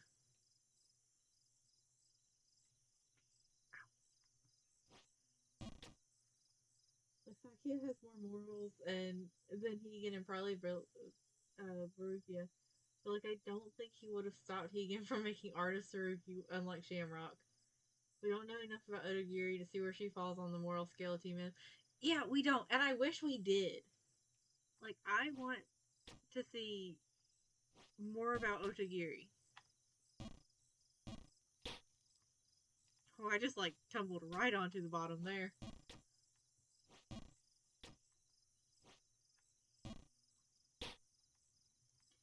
But yeah, I think if Sakia had been the one getting revenge that day, he would not have hesitated. Just like let Hegan have a ball.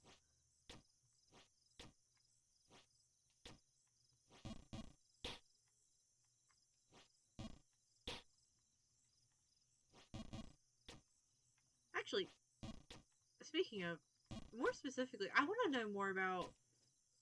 I I do want to know more about Otogiri, but I also want to know more about Sakia before he met Mahiru.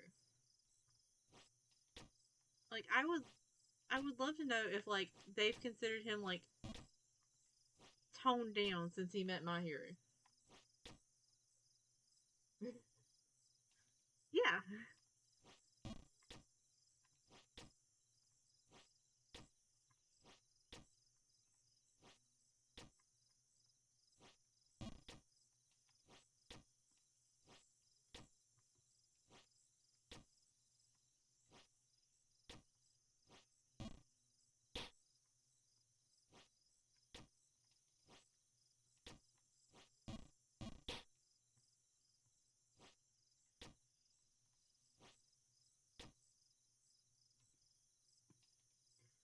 Yeah, because like I would still love to know exactly why Sakia picked the place that he did to just like be relaxing at when he met Mahiru.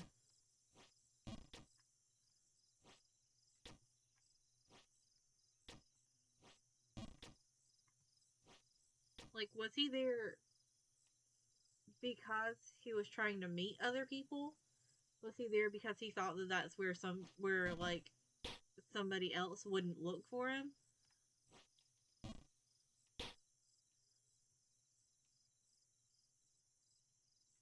Yeah.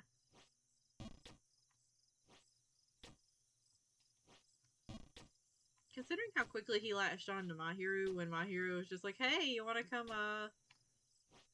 What was it? Play ball? Was that what he offered? It was he. It was playing something.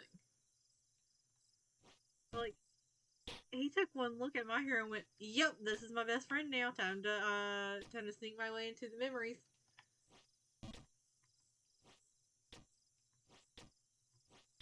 So he had to have been like incredibly lonely before then.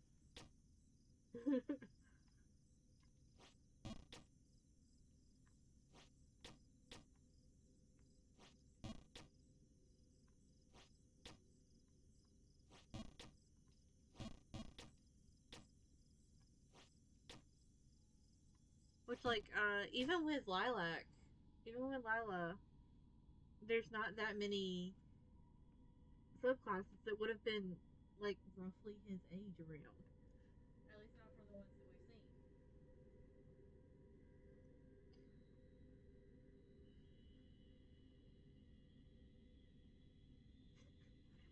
seen. Yeah, like all the others are 20s, 30s, older, somewhere in that. So, oh, fuck. So I can only imagine that he was also very lonely that way too.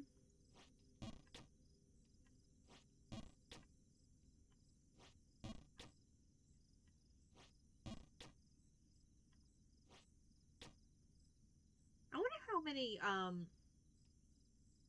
of Subaki's elites there have been that we haven't met because C3 had gotten to him.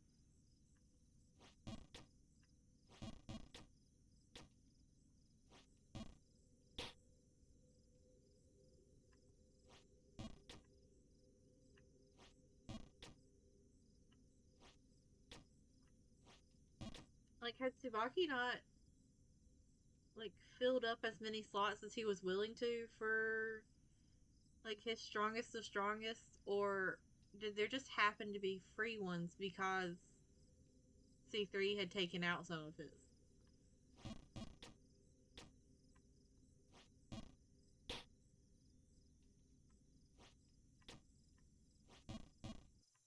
Oof.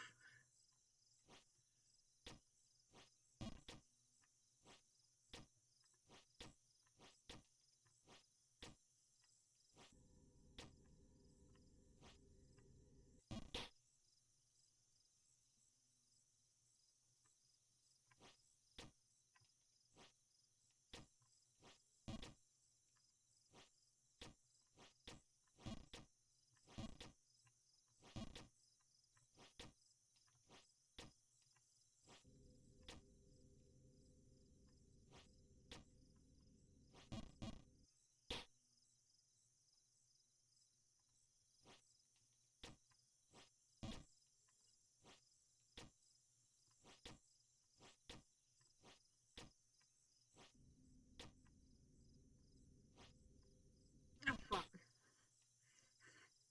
I have not learned yet, damn it.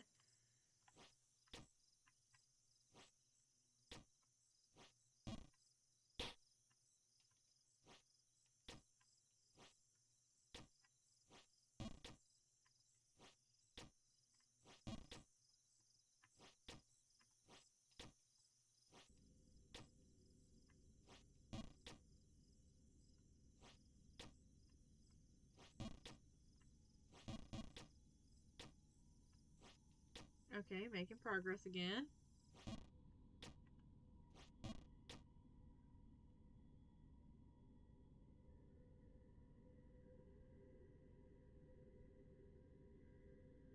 Yeah, that also brings up the question, did he show like a lot of talent like right off the bat, or did they end up in a situation where the others ended up seeing his talents? Your keyboard is not being kind. Ah, fuck.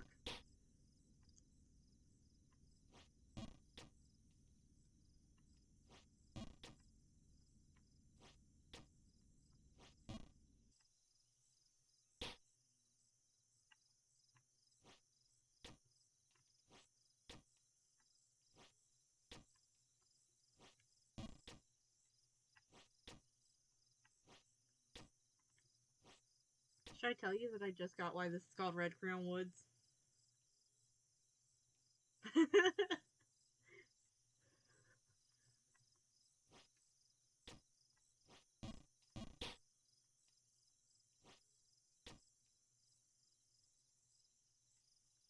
Yeah, he is pretty good at fighting for somebody who would not have had much chance to fight back in life. Did they teach him how to fight once he became a subclass, or did he pick that up somewhere along the line and just never have a chance to use it?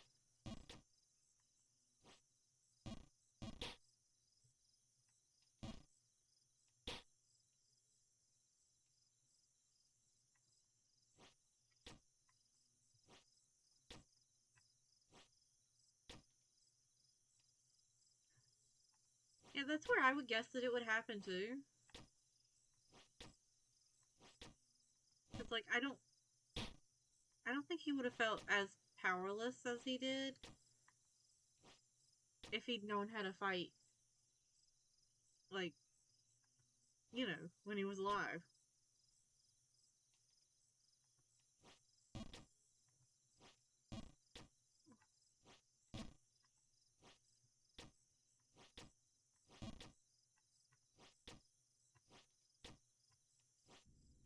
Ha!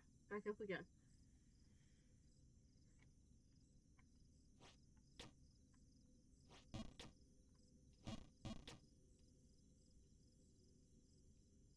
Yeah, I can see that.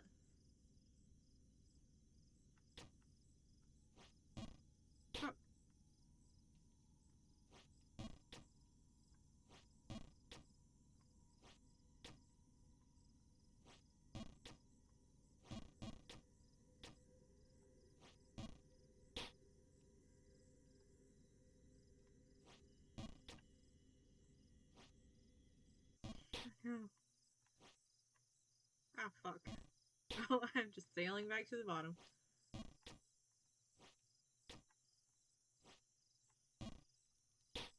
Oh, I didn't mean to actually send me to the bottom, damn it.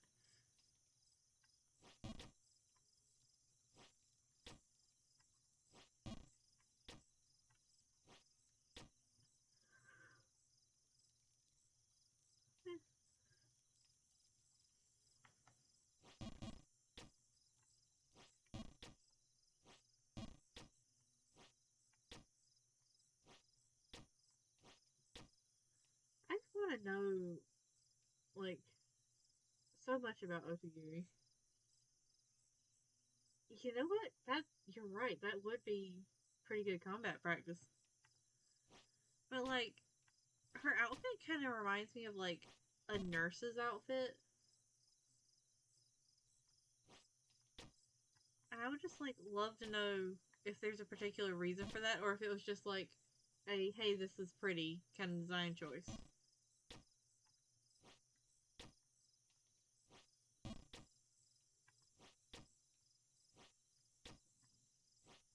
Which, if I remember correctly, doesn't Barukia's outfit kind of look like a doctor's like coat, jacket, lab coat? Question mark.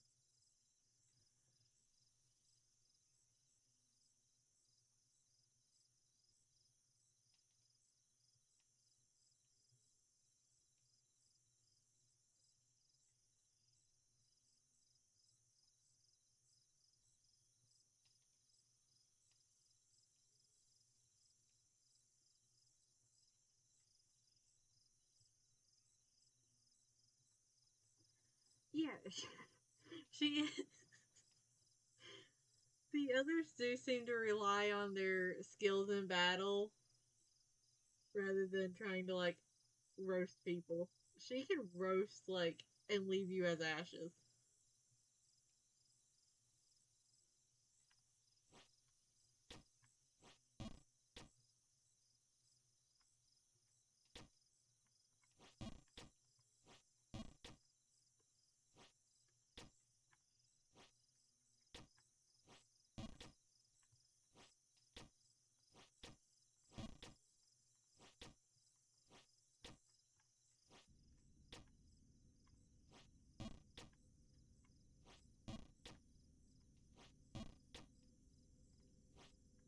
Imagine losing a battle and then having to explain that not only did you lose a battle, you got roasted and the chick was using strings to control something.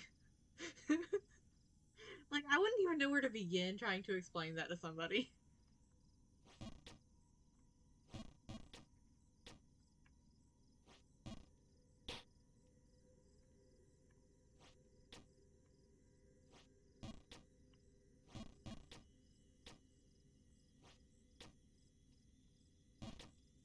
Ah, there we go.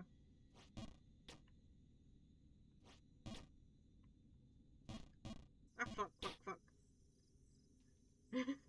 Yeah.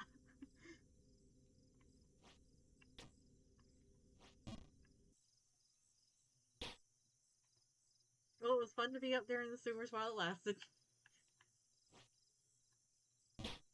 Fuck.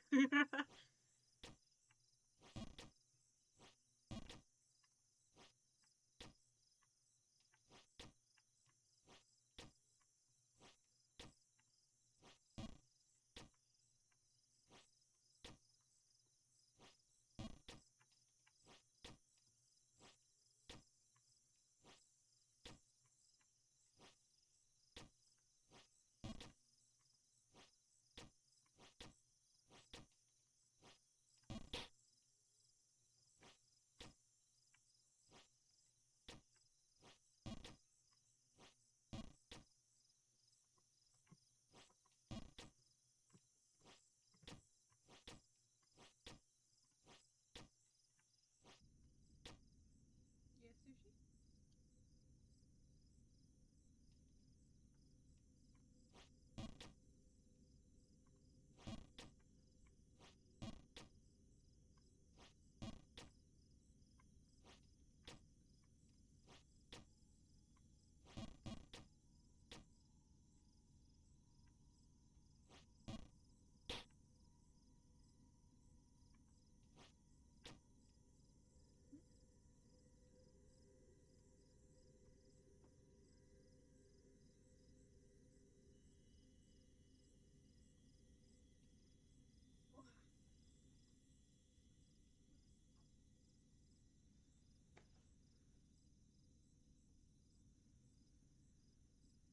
I do find it interesting how Otagiri is the least directly violent out of Team M to regular humans.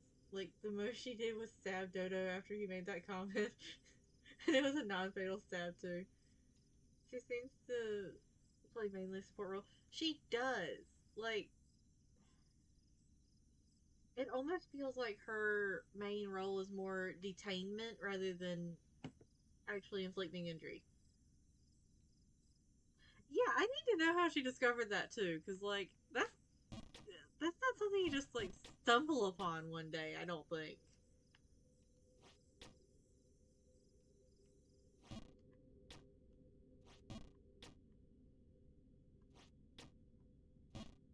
Fuck. Yeah.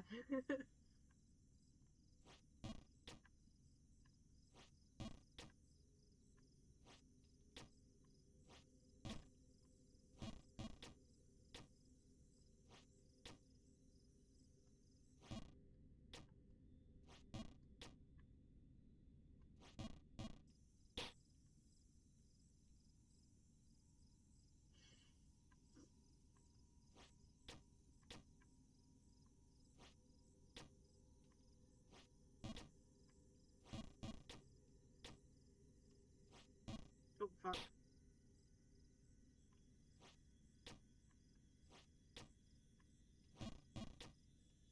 You ever feel like you're watching the exact same jump play out like several times and none of them are doing right?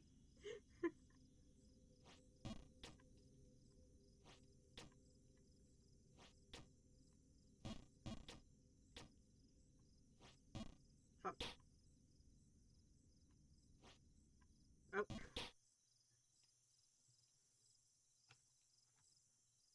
All right.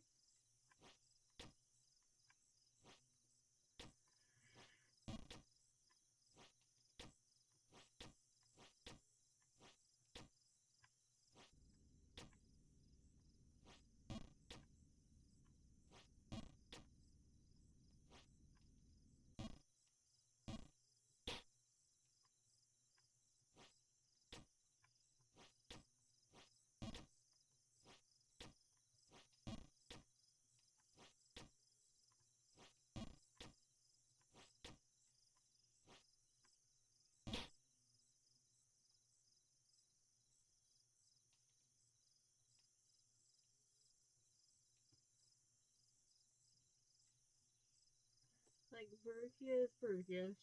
Shamrock blew up shit during the festival. Higan is Higan, and I get the feeling Sakia has killed quite a few people. Yeah, like, I get that feeling too, honestly. Because when he was dragging that body into the conveyor sushi restaurant, Tsubaki wasn't like, oh, I wasn't expecting a body. It was more of a, you sure you want to do this where my hero could see you? Which would imply that, he's done it before. Because there was no surprise at all.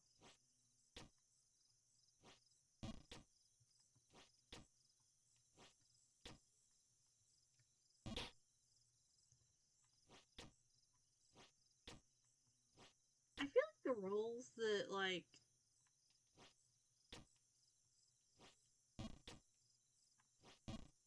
I feel like the roles that Sakio would best be labeled as, like, would be the assassin for the group.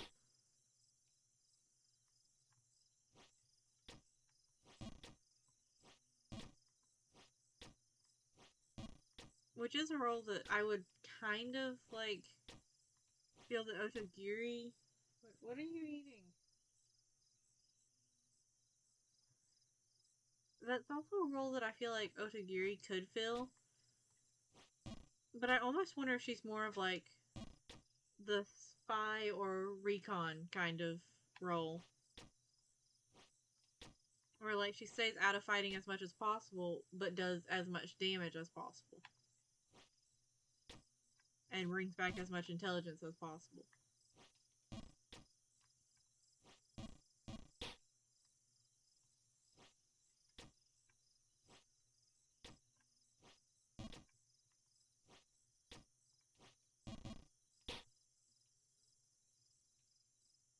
She was.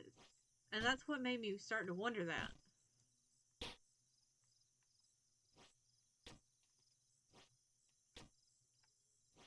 Like, you've obviously got, like, your like, more heavy destructive ones, like Shamrock and Hegan. And then you've got, the role that I can only describe as distraction but deadly, which is Baruchia. Oh my god, I bet so. I bet Odogiri has, like, you get off the phone with her and you're like, that's the sweetest girl I've ever met.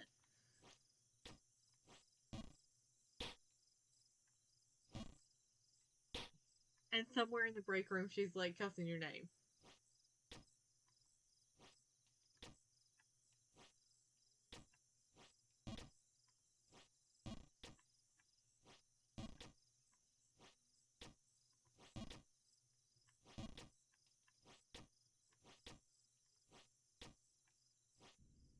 Huh.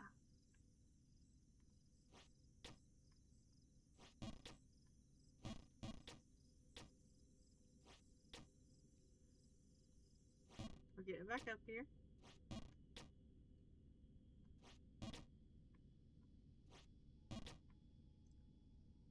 Oh,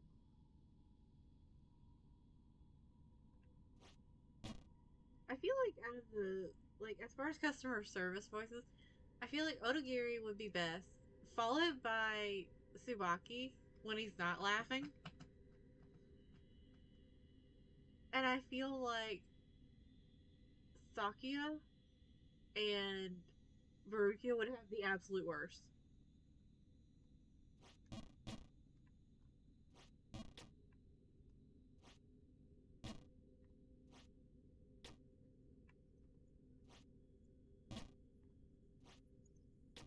Well,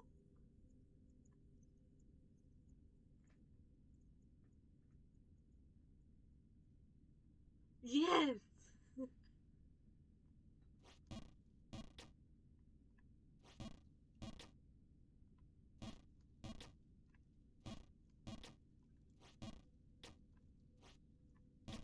Oh,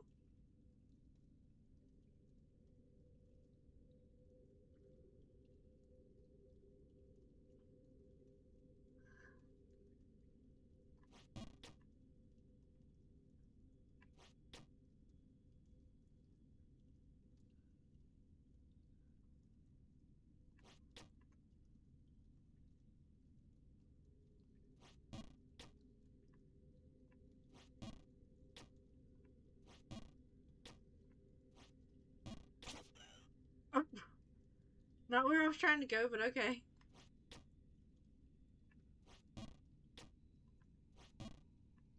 Oh, fuck. Fuck. Well, there goes where I was trying to go. I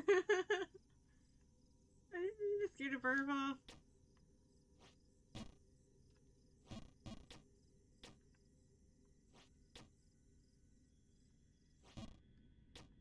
I was so excited about having gotten further up, too.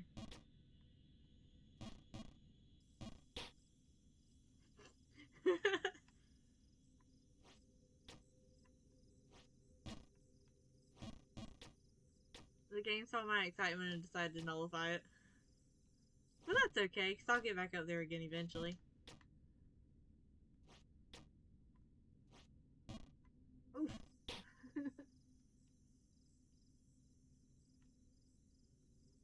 The answer should be every time.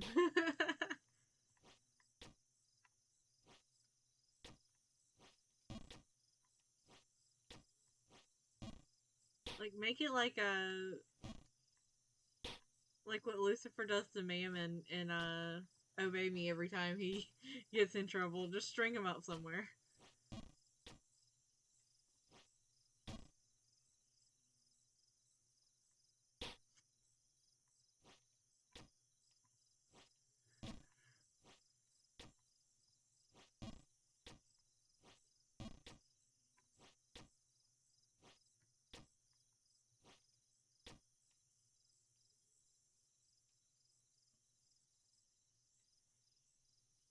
Yeah, Tsubaki kind of has to have one because of the whole CEO thing. But I imagine it does break occasionally when he starts laughing. Yeah.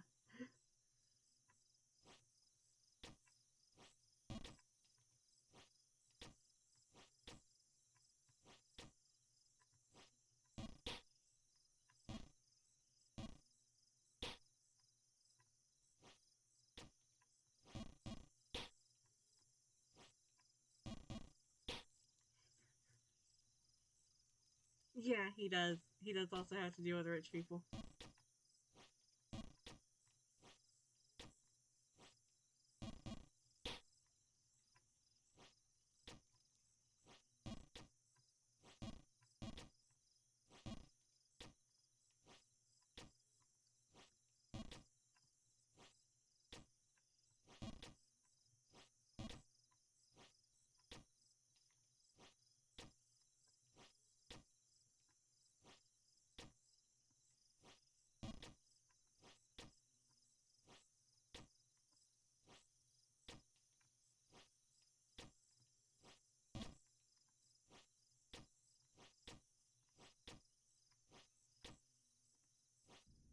Okay.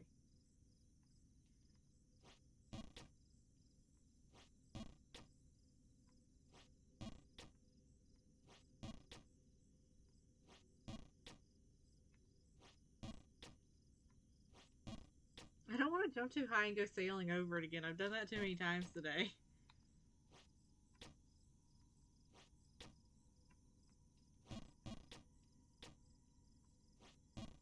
Oh, fuck.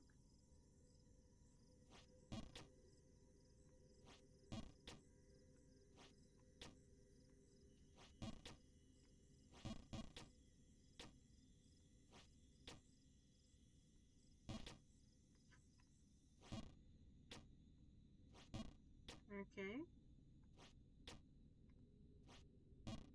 Oof. Yeah.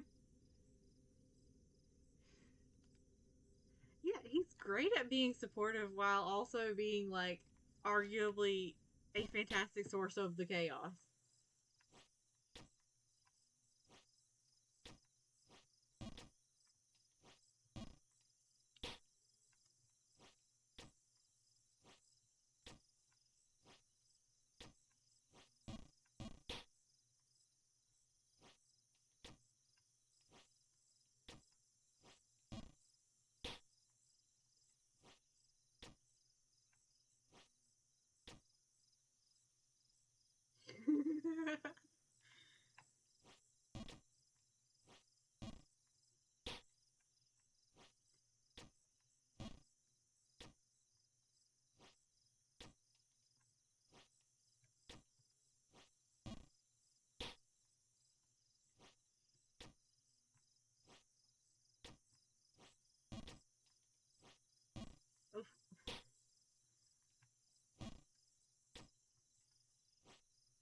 Like, geez, no wonder Sakia finds you annoying and is still so loyal to you.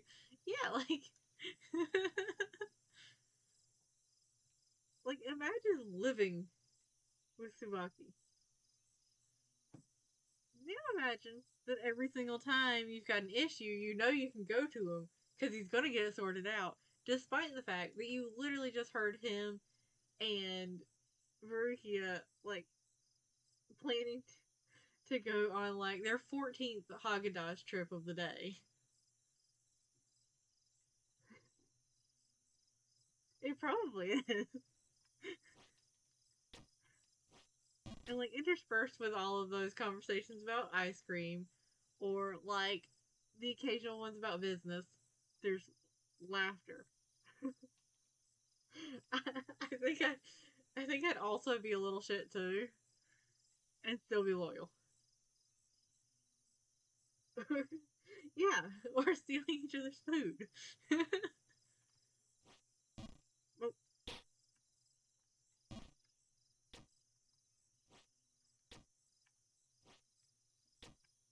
And like if you go anywhere with them, yeah, so I keep choking on his own laugh.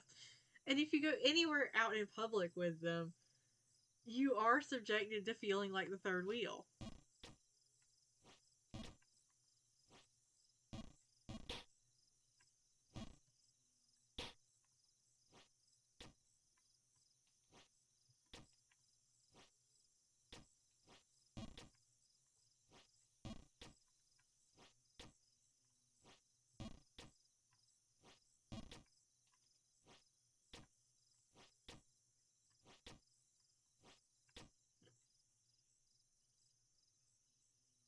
Yeah. You're just like, where is he getting all these plans? I would like to know how Higan became a subclass too, because I feel like that would be a fascinating backstory.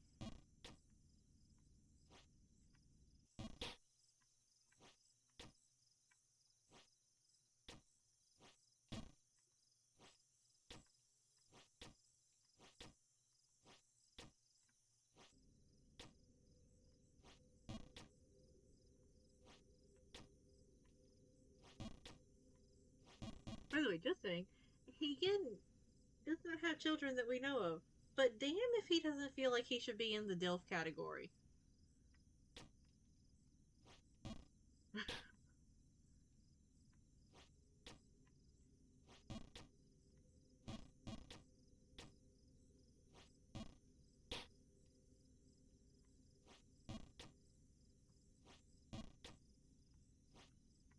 But,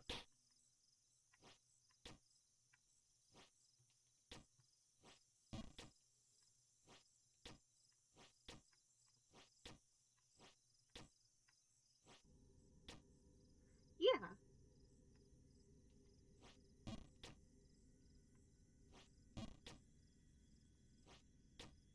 Oh fuck, I had gotten up there too.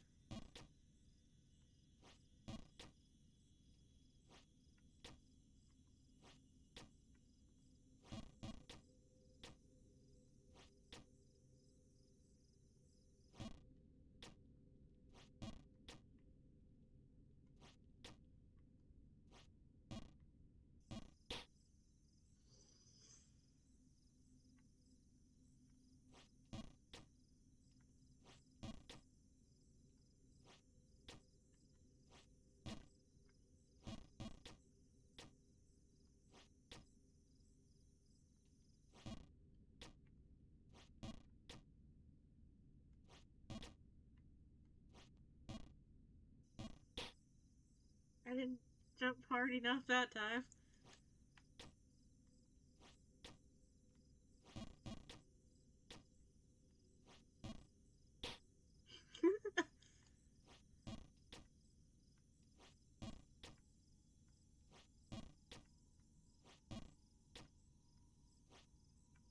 Oh, and right over the edge.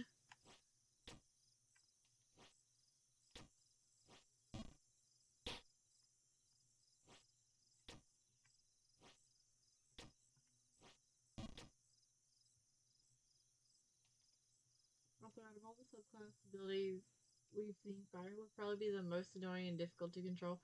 Yeah, like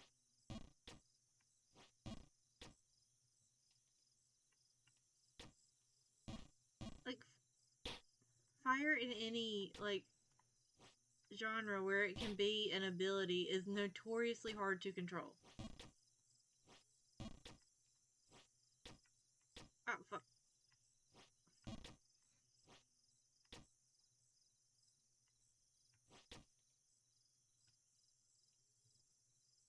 You good?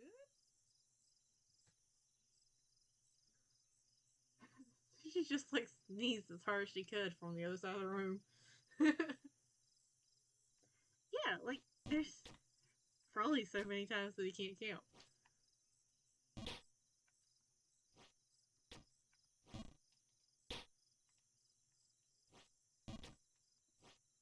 I can only imagine that after a while he just went, "Hey, can we buy some like fire retardant clothes or something?"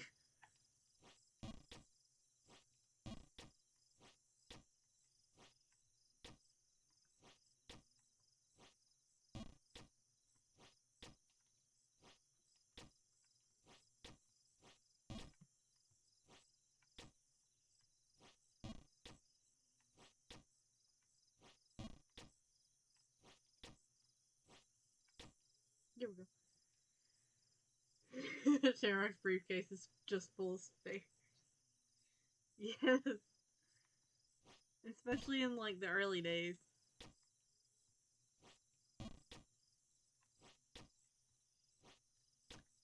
I still say that Hegan has like late 1800s like serial killer that was never caught slash artist that conveniently traveled out of the country to go on a journey of inspiration discovery kind of thing going on. Yeah.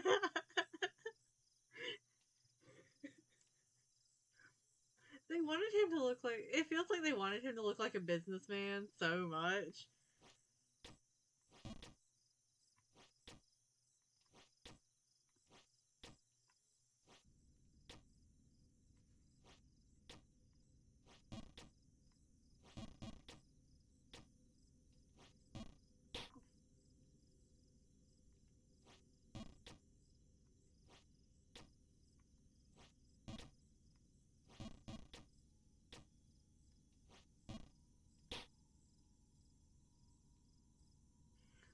Oh fuck, I just walked out, I walked off the edge because I wasn't paying attention.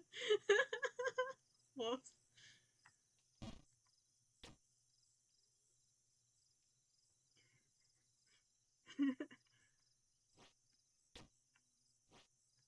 I'm surprised that that hasn't happened more often in this game.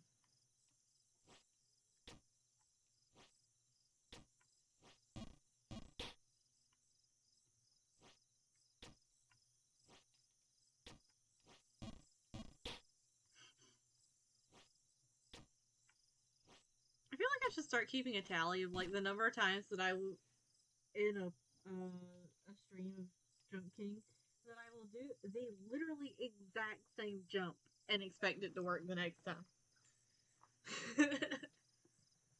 Because the answer is that it never works. But it doesn't stop me from trying again.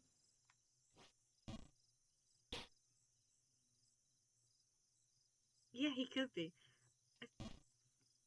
I still find it funny that the like actual confessed serial killer of the first Danganronpa game did not kill anybody and made it out alive.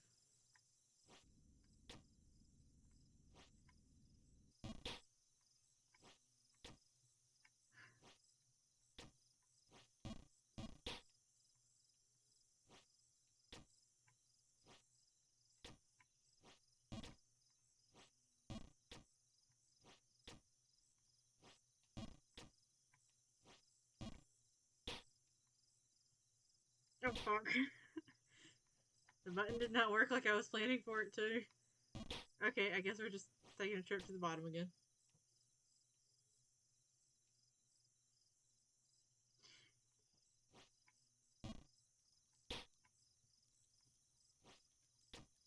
Yeah, she's fucked up. She's a bit strange, but she is fucking like Toko is smart and Jill is smarter.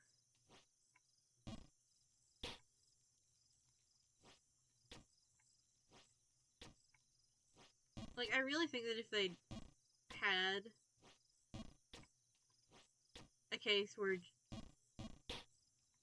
Toko or Jill was the killer, they just about have to make it one of those like trick cases where there is no winner, but nobody dies because like logically within the universe, Jill is smart enough to not get caught, and Toko is smart enough to cover her tracks.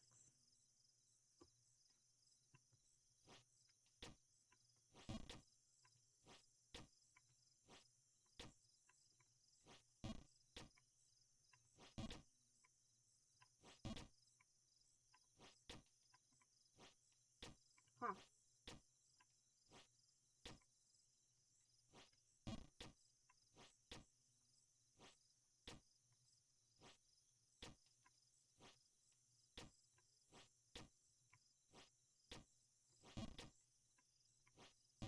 Fuck.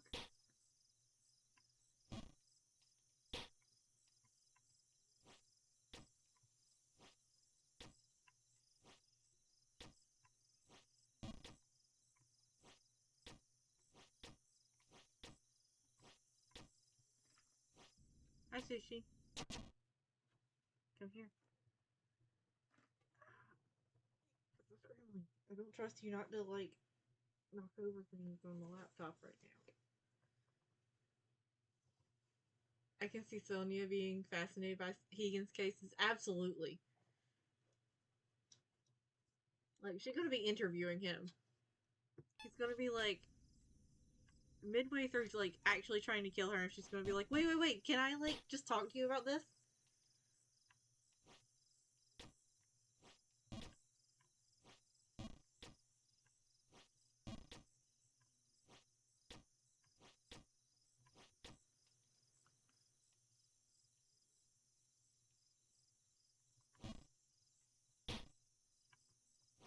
Thank you, Sushi. Do not try to dive under there. That is not where you belong. There are wires there. Thank you.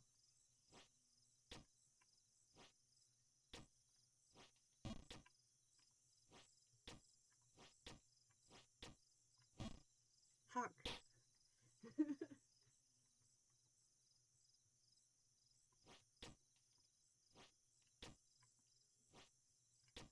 By the way, oddly enough, I feel like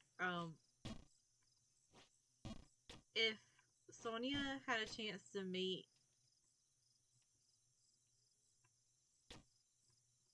Toko and Jill, one, Toko wouldn't like her. But also, I feel like she'd end up like not really liking Toko in return. Nope, too far.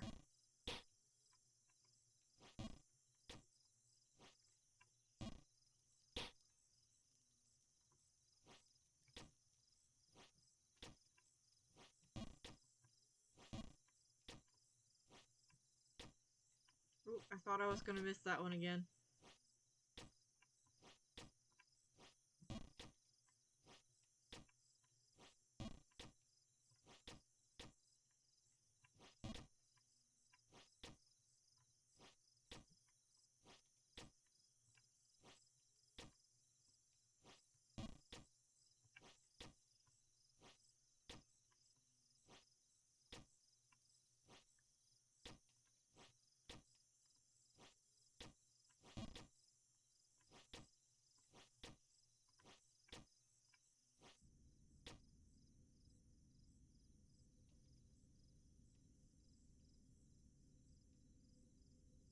Yeah, like Jill's the one that I would be on the fence about. Like I feel like she liked talking to her, but wouldn't like her. If that makes sense. Like she would like being able to have somebody to talk to that would listen to her tales and like her comparisons, but wouldn't like her on the basis of like Sonya's not very much like her other than really liking serial killers.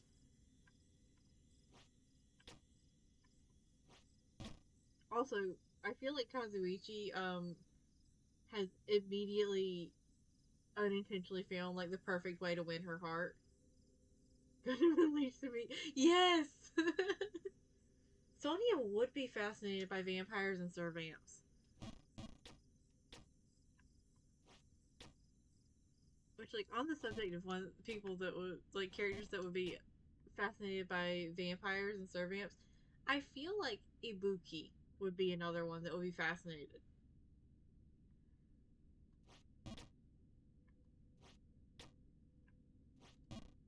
Ooh, ooh, ooh! I was so close.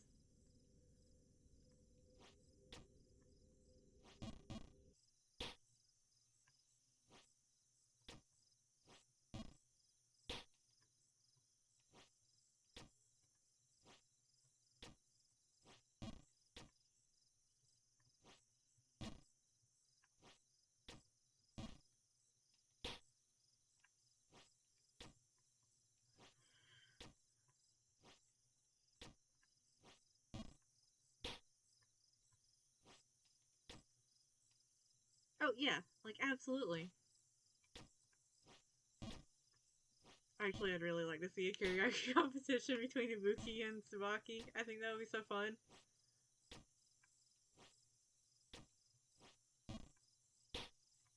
Although I do think that Ibuki wouldn't like his laugh.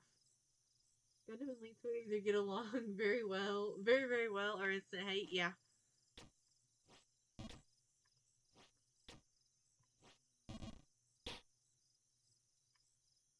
fuck.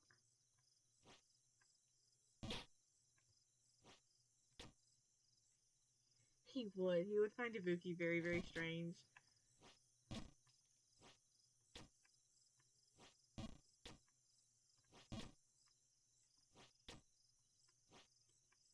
Huh.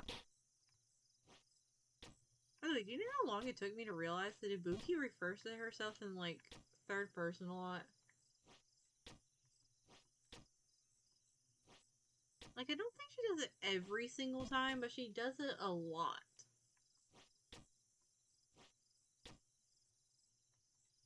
Fuck.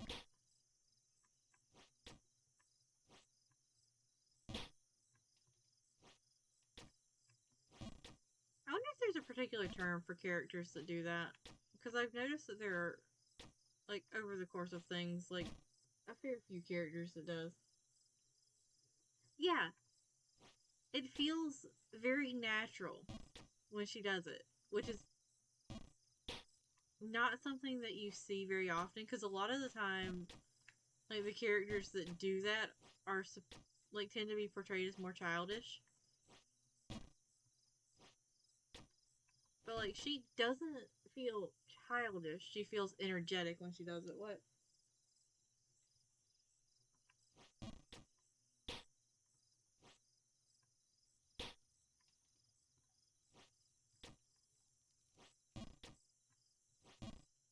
Energetic and no filter. Yeah, that is Ibuki.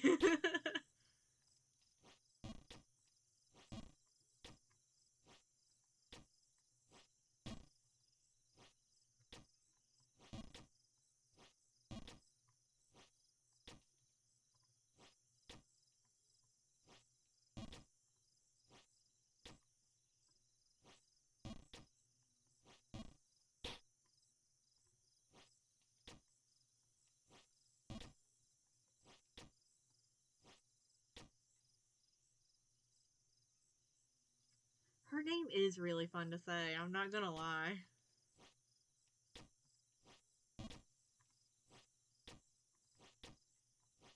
Her design's fun. Her personality is fun. Her name's fun.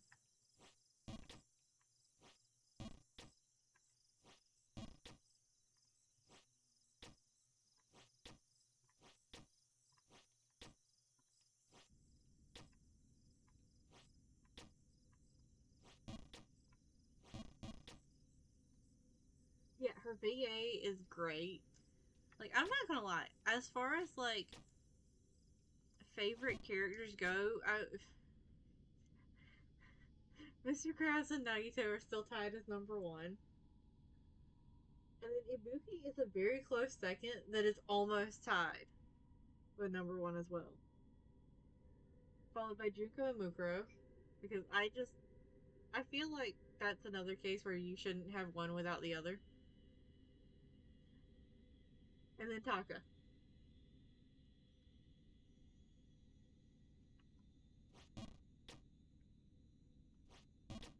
And Sakura. Ah, fuck.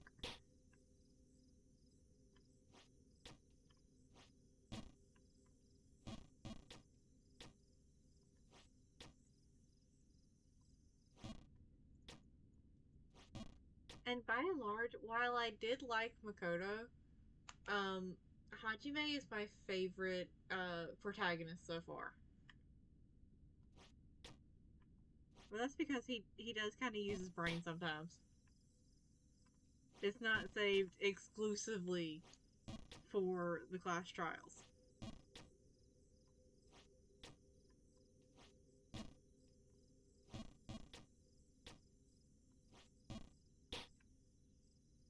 Although I do need him to warm back up to Nagito real quick. And he is, yeah, and he is very willing to roast people, you're right. He has a bit more of a backbone.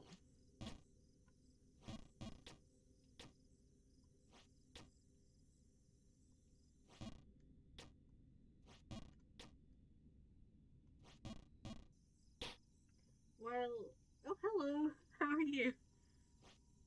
Oh, fuck.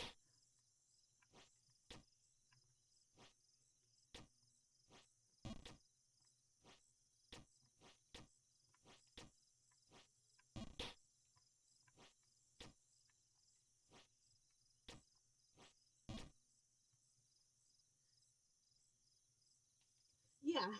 Hachime would have done great in Danganronpa 1, but Makoto would be, like, dead immediately in Danganronpa 2. Ah, fuck. I know that most likely what will happen is that Nagito will be the one that nobody trusts the entire rest of the game. But I need Hajime to warm back up to Nagito, please. It's like Finding Nemo. For the Fiesta, regretting it deeply.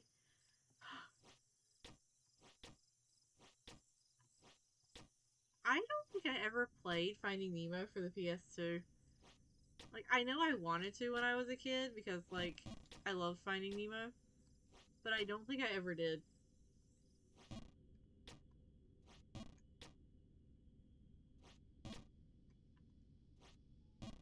Nope.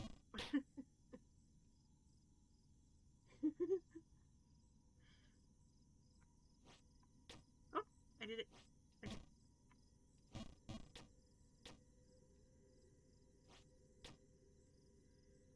I think it's because kids' games are like meant to be played by kids that they are so easy to be rage inducing.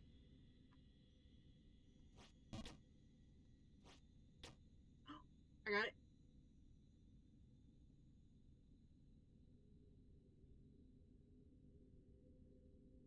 Fuck yeah! Do you know how fucking mad I would have been if I went to go try to make friends with Nagito after this shit and Hajime was just like, nah.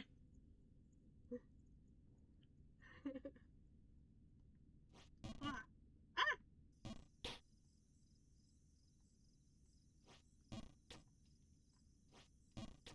Oh god. I was doing so good.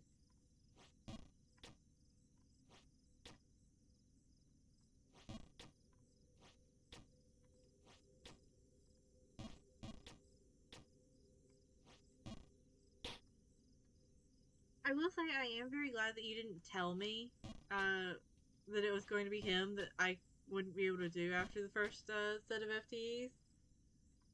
Because then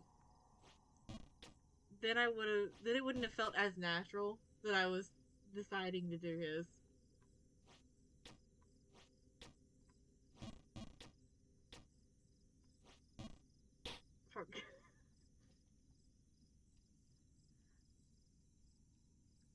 feel like I played the Madagascar PS2 game, but I don't really remember it if I did.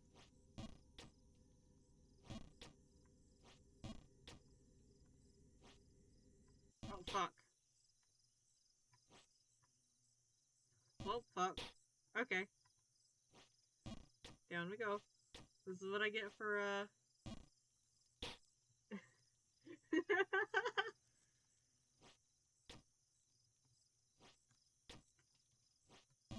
this is what I get for being an unintentional Nagito simp. I just get thrown back to the bottom.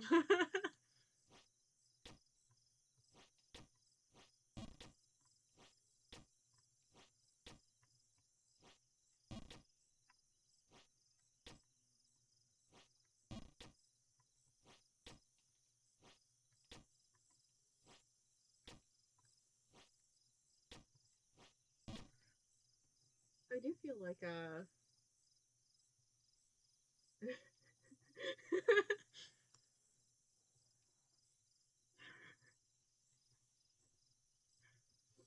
fact that it was like an immediate, ooh, I like this one, and then it was like an, oh no, I like this one. Yeah, because, like,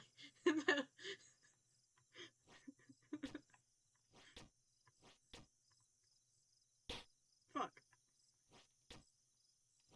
All of the oh no's were very much me realizing just how deep I was into liking him by the time that, like, his personality was revealed.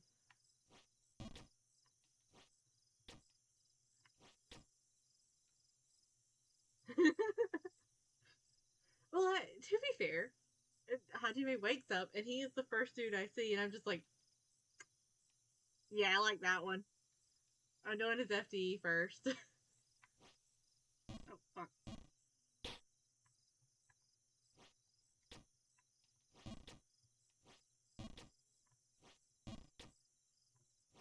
Yeah. Oh, fuck, I did imprint on him.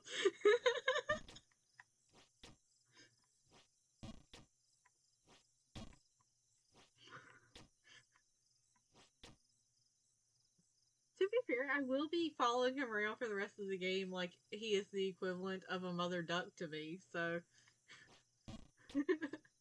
Oh, what?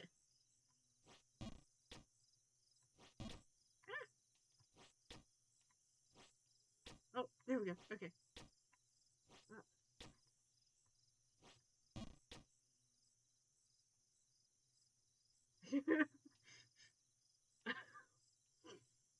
I don't expect it to be a civil discussion, I'll put it that way.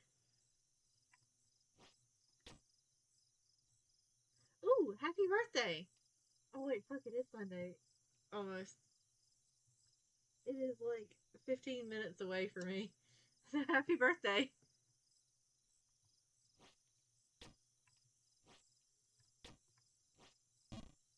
Oh, fuck.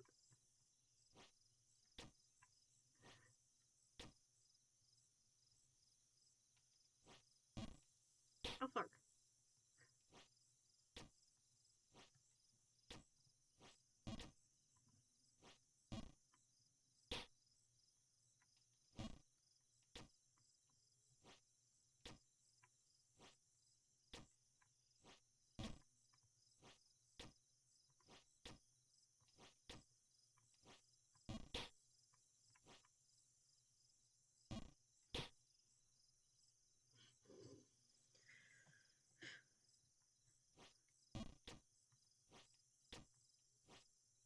Oh, nope. Okay. Uh,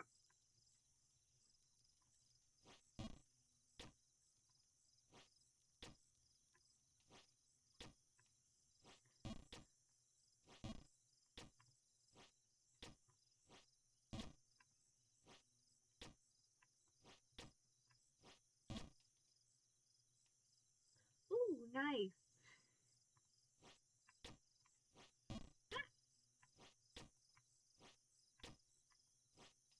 I just want to get back up to the cages.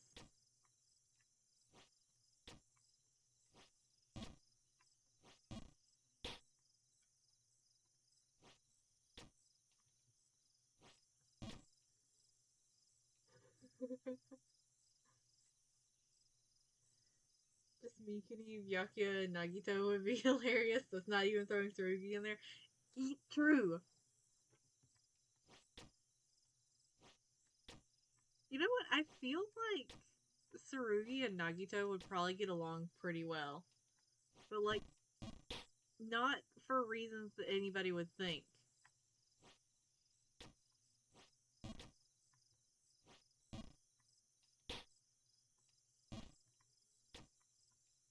Oh, fuck. Who needs the jump button to work in a jumping game? Not me.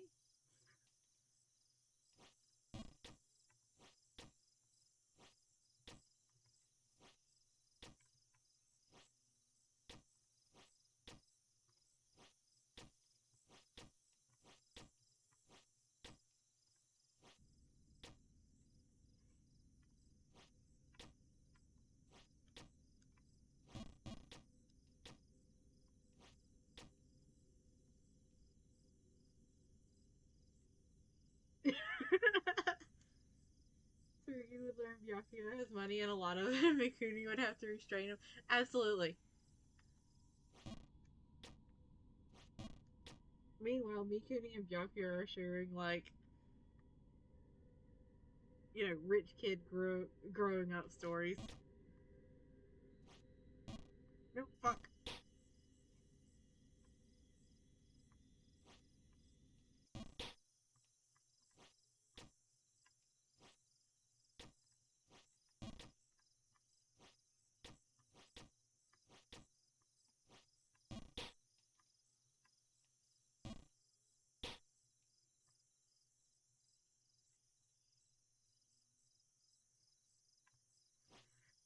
Okay.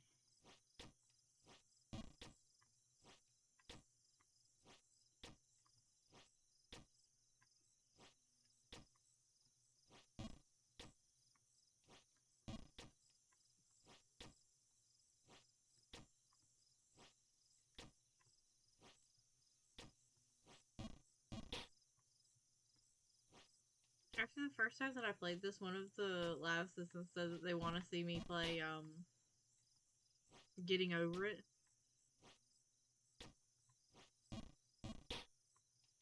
And you know what? They might be right. I can see Byakuya's attitude rubbing Mikuni the wrong way, then Mikuni deciding to see how annoyed and mad he can make him. Absolutely.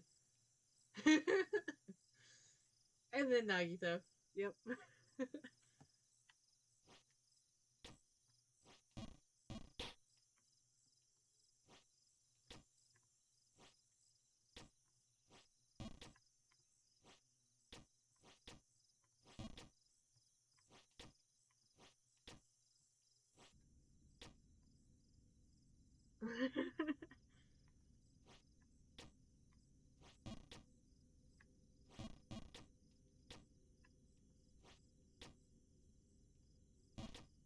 The thing is, games that are like rage bait like this and Getting Over It don't really bother me much. The ones where it's like something that should be really simple that I just cannot get that frustrate the fuck out of me. Oh no.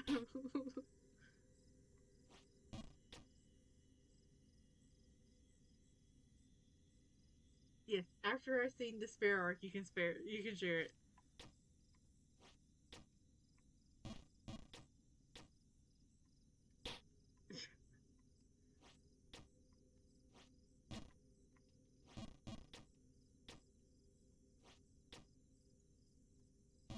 Oh, still bonking my head on everything.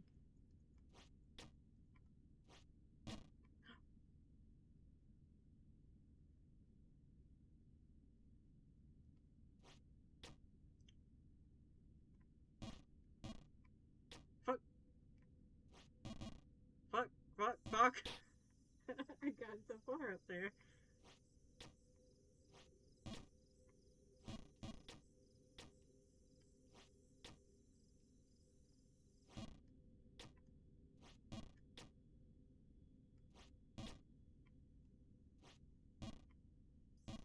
I feel like for the majority of the times that I play this game, just basically cursing simulator.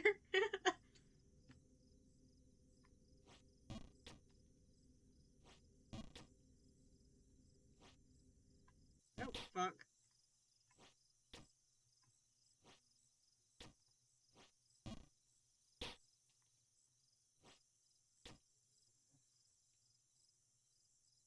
Yeah, I can see Kuro being good at these kinds of games too. But I think it's because it's the kind of game that you can sit there and play for hours without realizing you're playing it for hours and not getting anywhere. Lawless for sure would try to play it and then just be like, "Can you, can you do this for me?" He would put on his best little brother, like persona.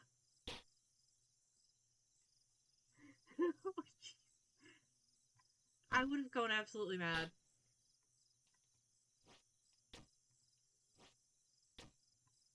Considering how many times I had to repeat Snow White's fucking thing in Kingdom Hearts yesterday, like I can only imagine spending an hour trying to catch a fucking fish. So when I was a kid, I played the PlayStation One Harry Potter game a lot. Oh fuck! And you know how there's like a thing in it? Oh fuck! Where you gotta like catch Draco or something. The first time I clearly remember the first time I ever played through that thing. It took me so many tries that I cried. I was going to Dorian the sushi.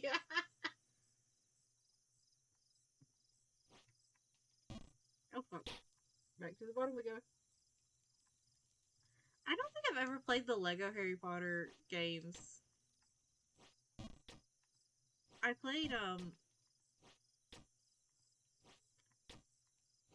the Game Boy Color Harry Potter and Sorcerer's Stone and the PlayStation 2 Harry Potter and Sorcerer's Stone.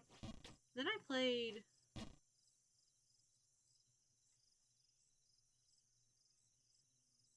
Chamber of Secrets on the Game Boy Advance. And I think I've still got both of those somewhere. Um and then I don't think I played Chamber of Secrets on the PlayStation. I think I played Prisoner of Azkaban. Oh, sweet. Hold on. Ah!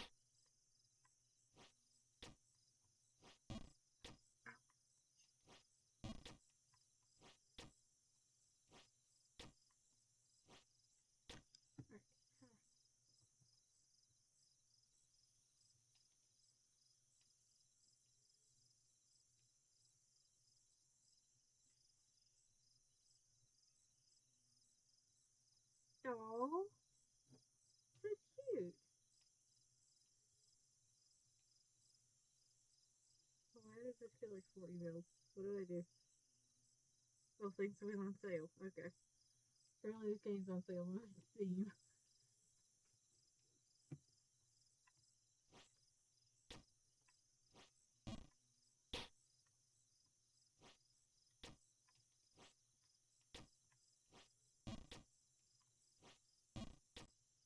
Oh, the snow looks like a thing. Aw.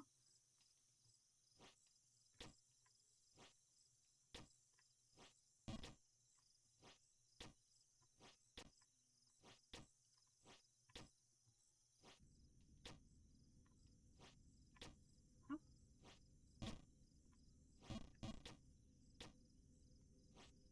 oh, bonk my head again.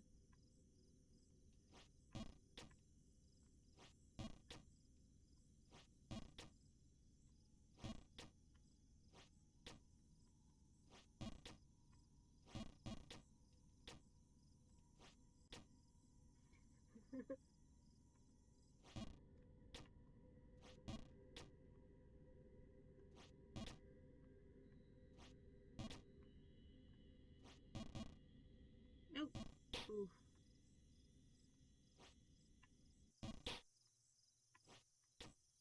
I feel like this game has like fairly hard to. Maybe it's just that I play with a half broken controller. I feel like this game's like fairly hard to control, like with a controller. I can only imagine how hard it is on like keyboard.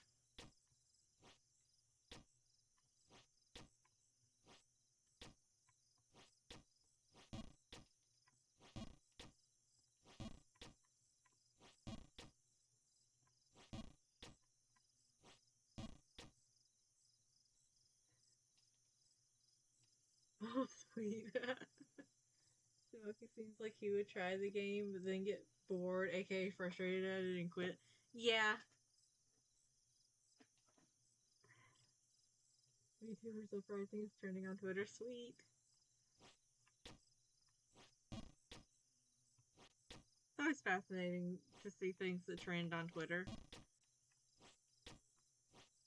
A lot of times it's mostly nonsense to me because I don't really keep up with. I purposefully don't keep up with much stuff on Twitter.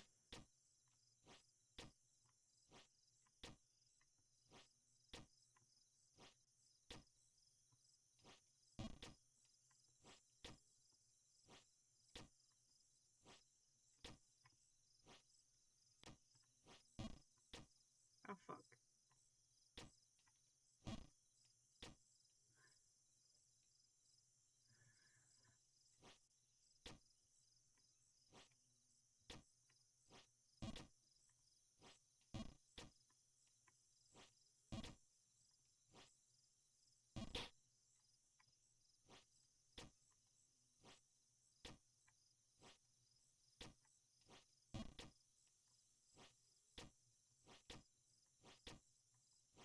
I think I'm getting hungry.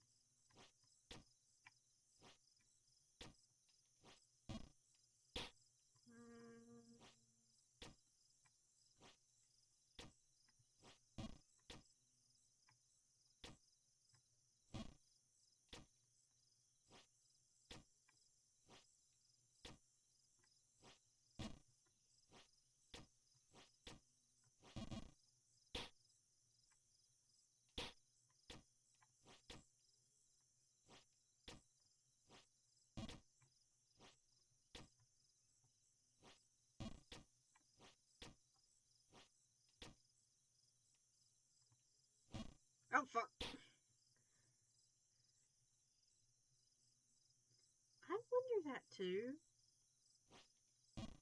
Cause like I feel like the alternative would have been Subaki killing them. Cause either way, I definitely feel like they do not exist as living humans in the current timeline.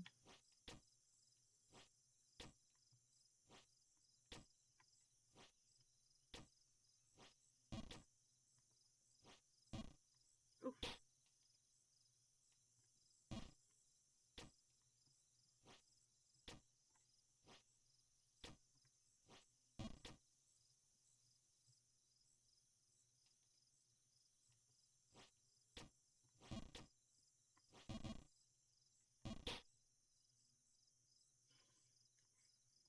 I'm so glad this little dude wears a helmet.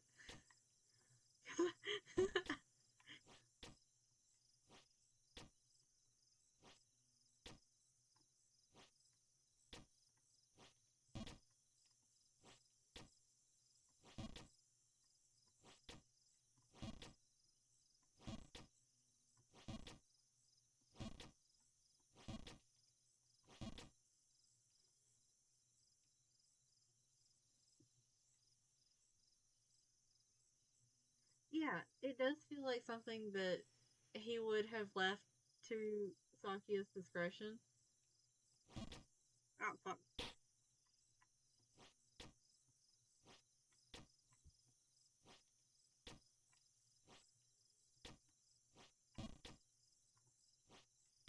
But like I don't think he would have pulled the same thing they did with Shamrock where it was just basically it was like a basically you can get revenge if you want to, but you've got to do it yourself kind of thing.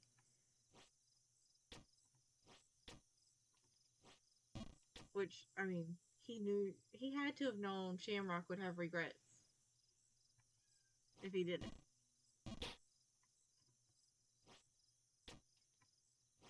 but I don't think he would think Sakya would have any regrets. So I don't think he would have gave that same kind of like requirement.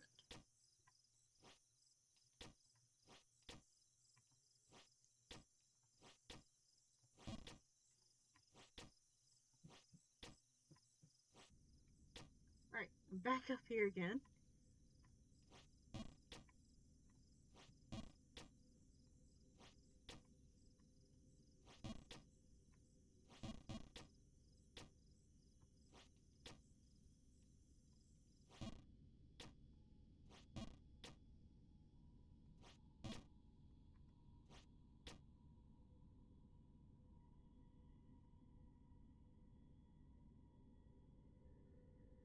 Yeah. Oh, wait. I can do this.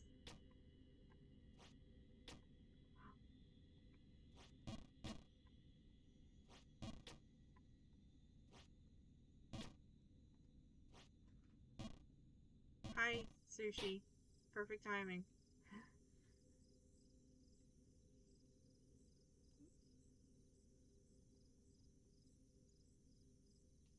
Can I help you?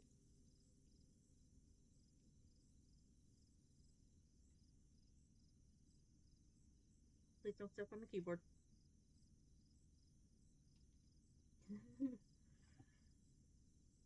She is also trying to play, which is slightly the problem. Hold on. Let me put you in the sling. Here we go.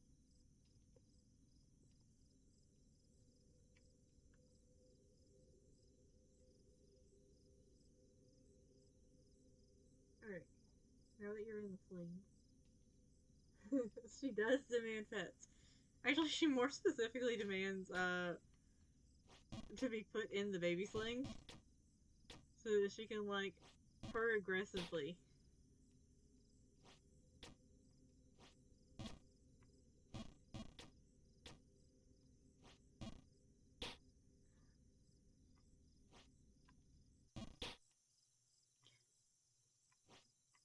Yeah, every time I stream, I'm wearing like one of those little like baby slings that's like basically just like a piece of cloth wrapped around you because she demands to be there.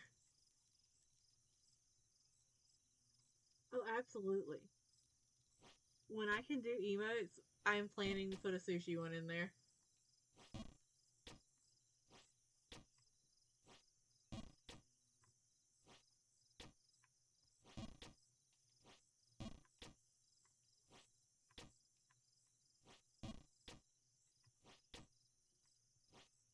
Oh, fuck.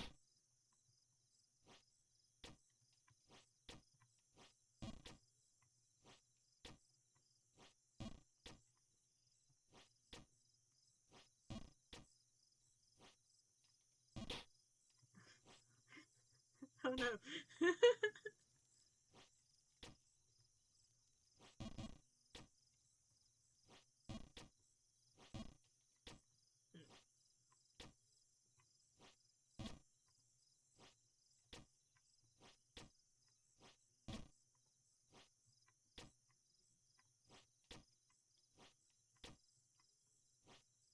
Uh huh.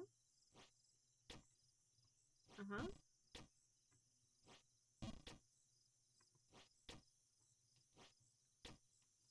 Working my way back up.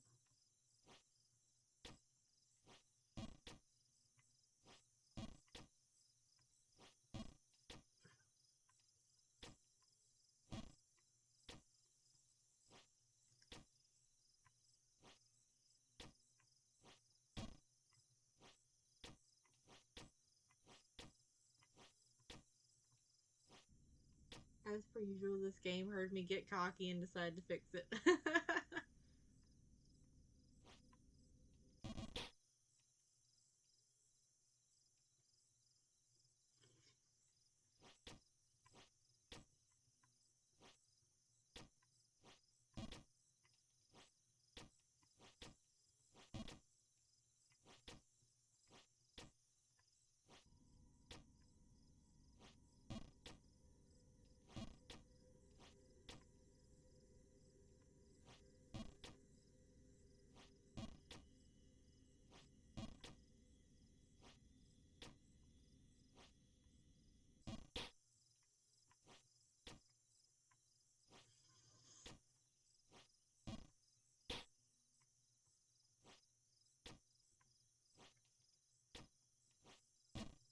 I feel like I can't hold sushi in the sling, play the game, and talk all at once.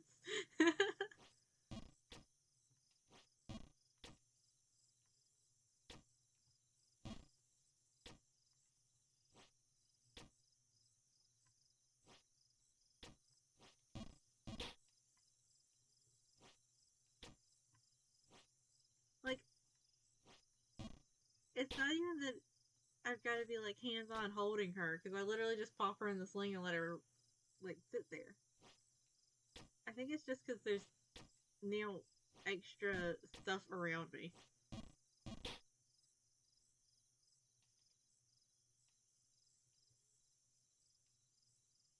Ooh, I want to know more about my hero's friends at the beginning because like we just kind of forget they're there after a little bit.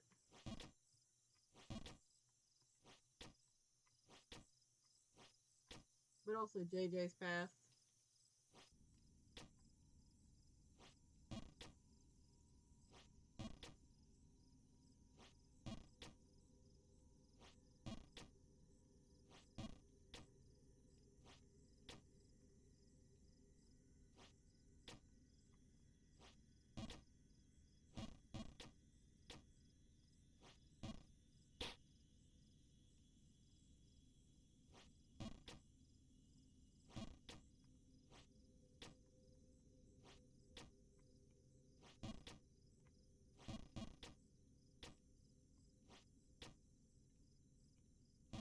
Oh, bonk my head again.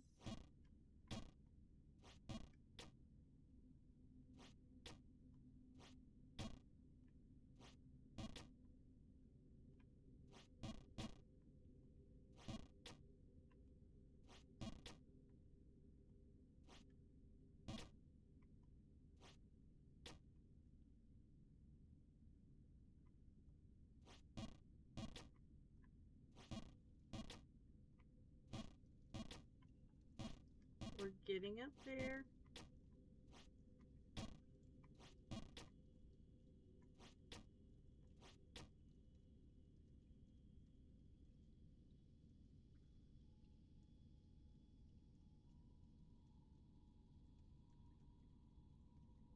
I think Sushi just straight up fell asleep in the sling.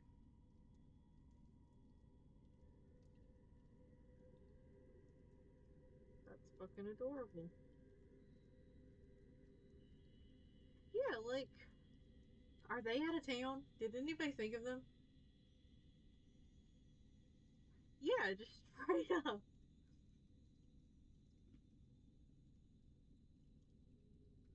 I mean, to their credit, I guess it would look pretty suspicious if, like,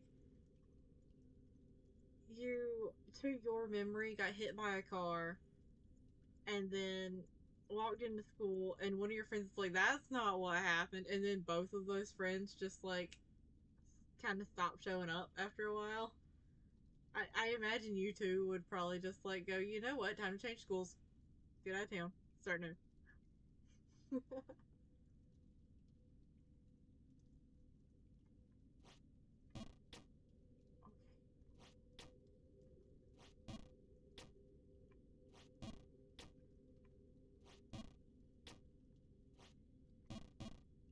Oh no.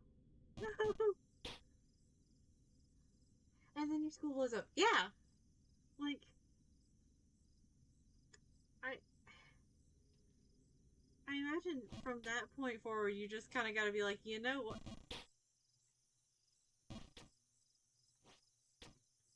I imagine they would just have to be like, you know what? We're not going to ask any more questions.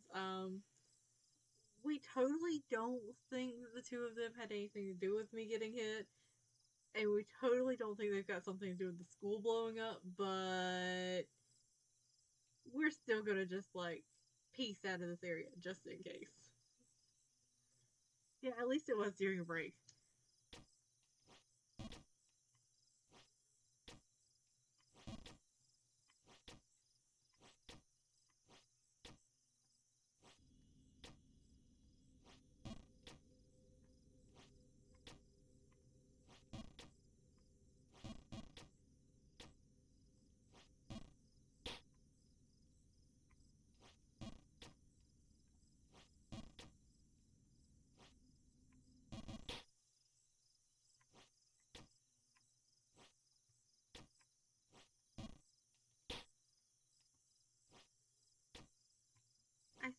I'm going to try to do is get back up to those cages and then stop there.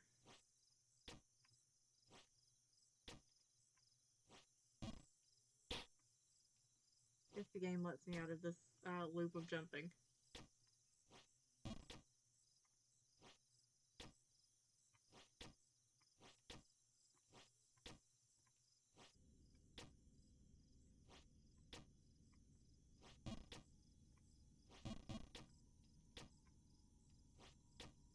Yeah.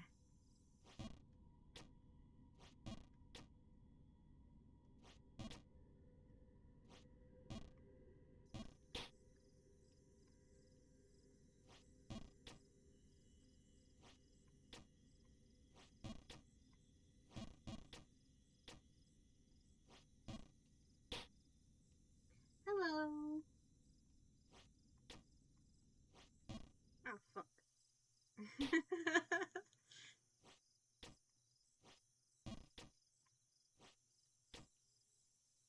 Oh, thank you. I immediately fall down. Yeah, no, it was fuck.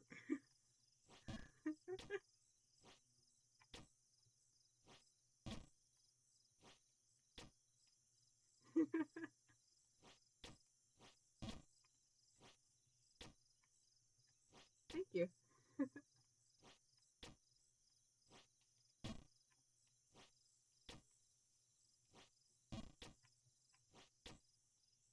Up we go. Oh, thank you. Oh no. Oh, fuck.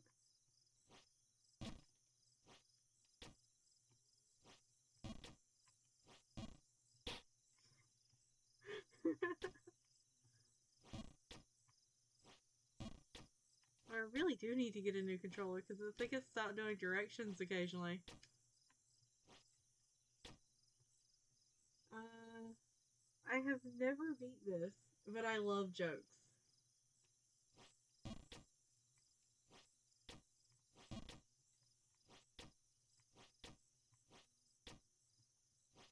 Ha! We're back up here. Never mind, we're not.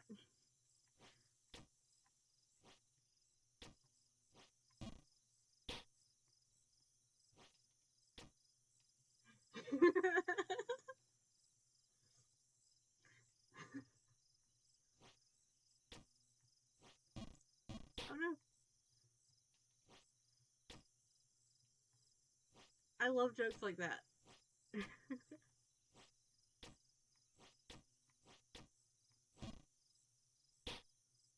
And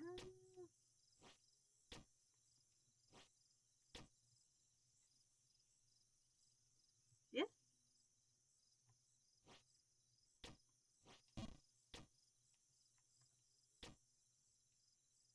a tree or a mountain.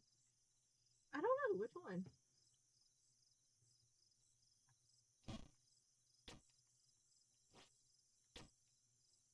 A mountain. Oh,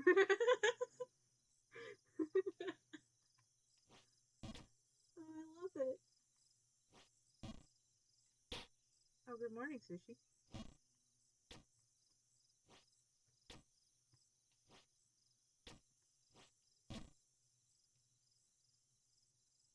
Why should you never trust the clock? Oh, why?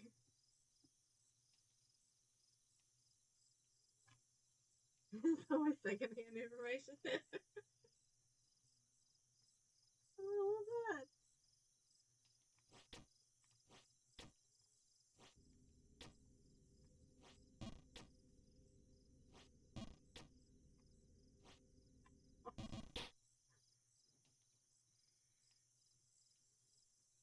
Why should your password never be beef stew? Why?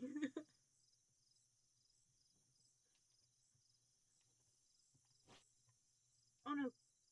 Oh fuck.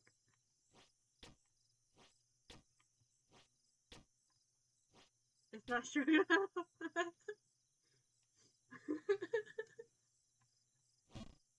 fuck.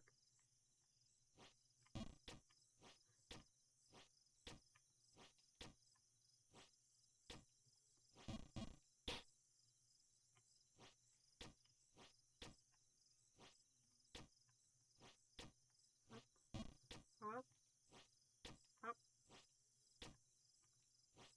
Okay.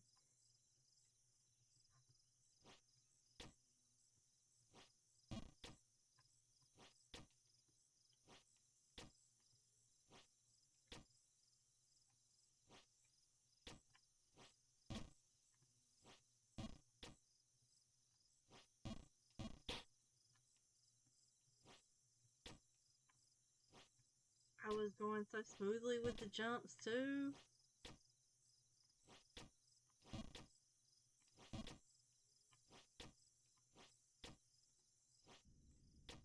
Okay. Oh.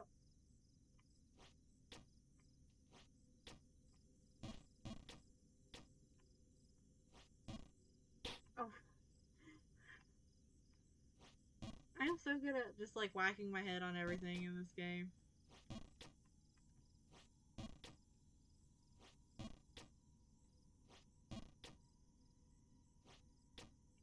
Oh.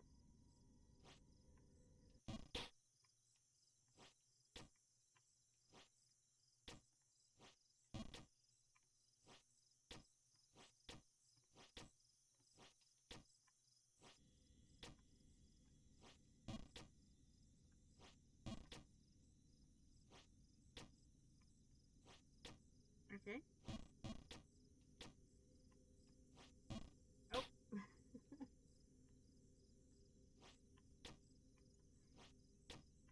can do this.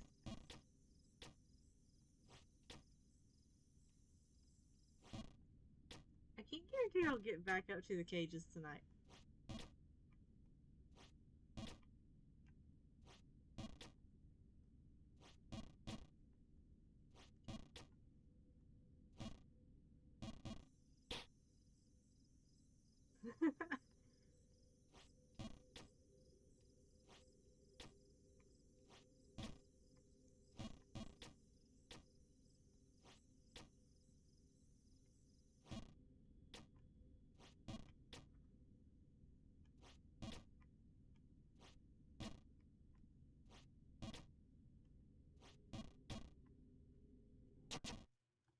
Hi, Sushi.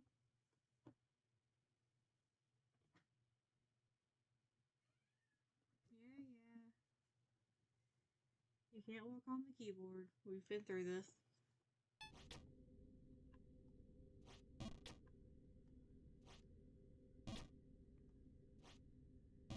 Oh. I was close that time.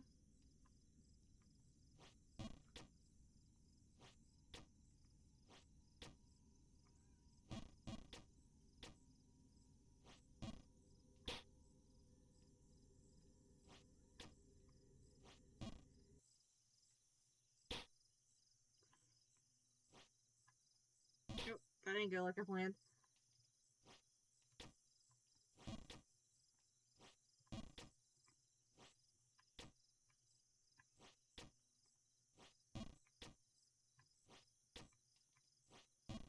So the new plan is just getting back up to the sewers.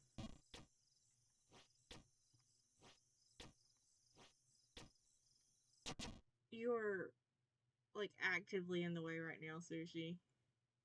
Come here. Yeah.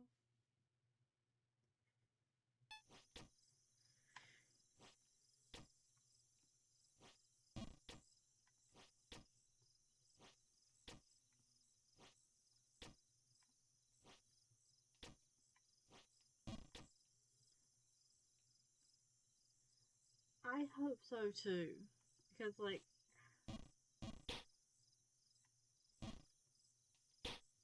the Survey of Anime will always be near and dear to my heart because it is how I got into Survamp. But like I think it could be done so much better.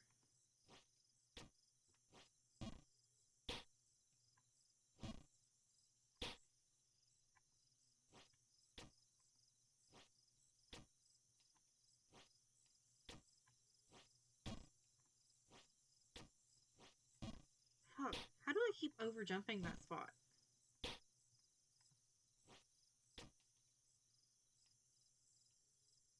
Is it Friday?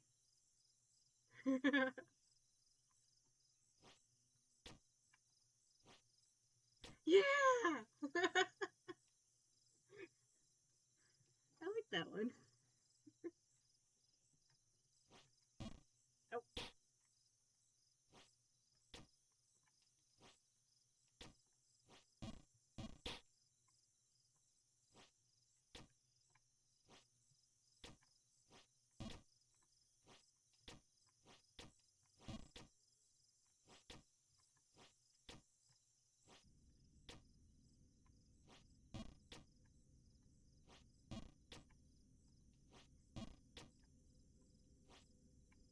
Oh, fuck.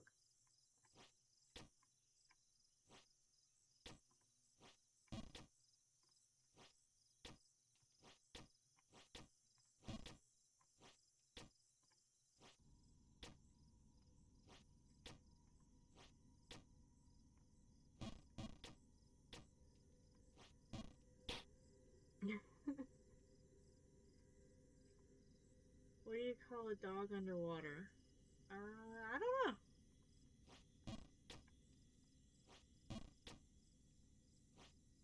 Oh, fuck. Oh, okay. That was a good landing.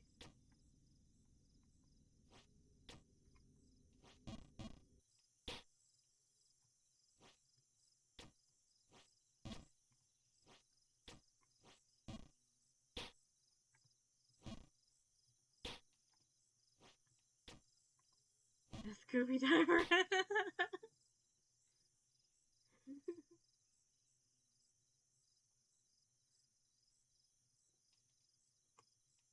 I do love how Vertigo says the vamp in the English dub. Yes, it is.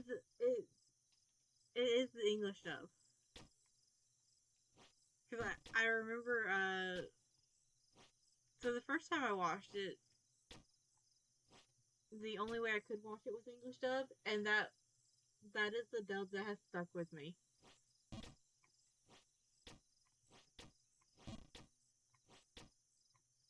Oh fuck.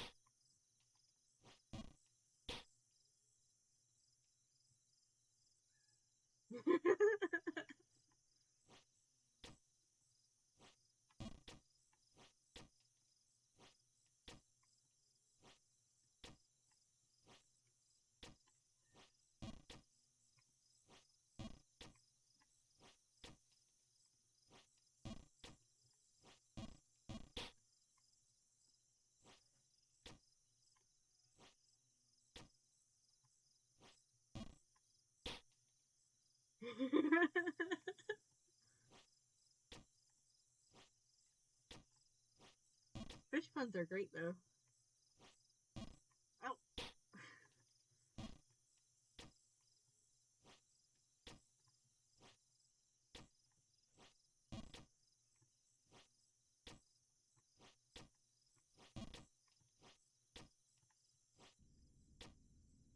Okay.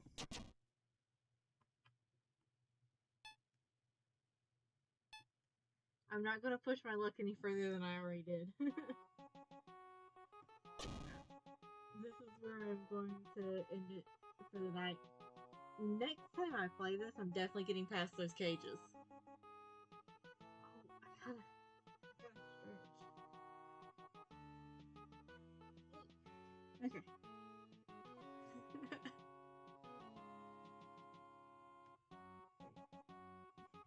Thank you for watching.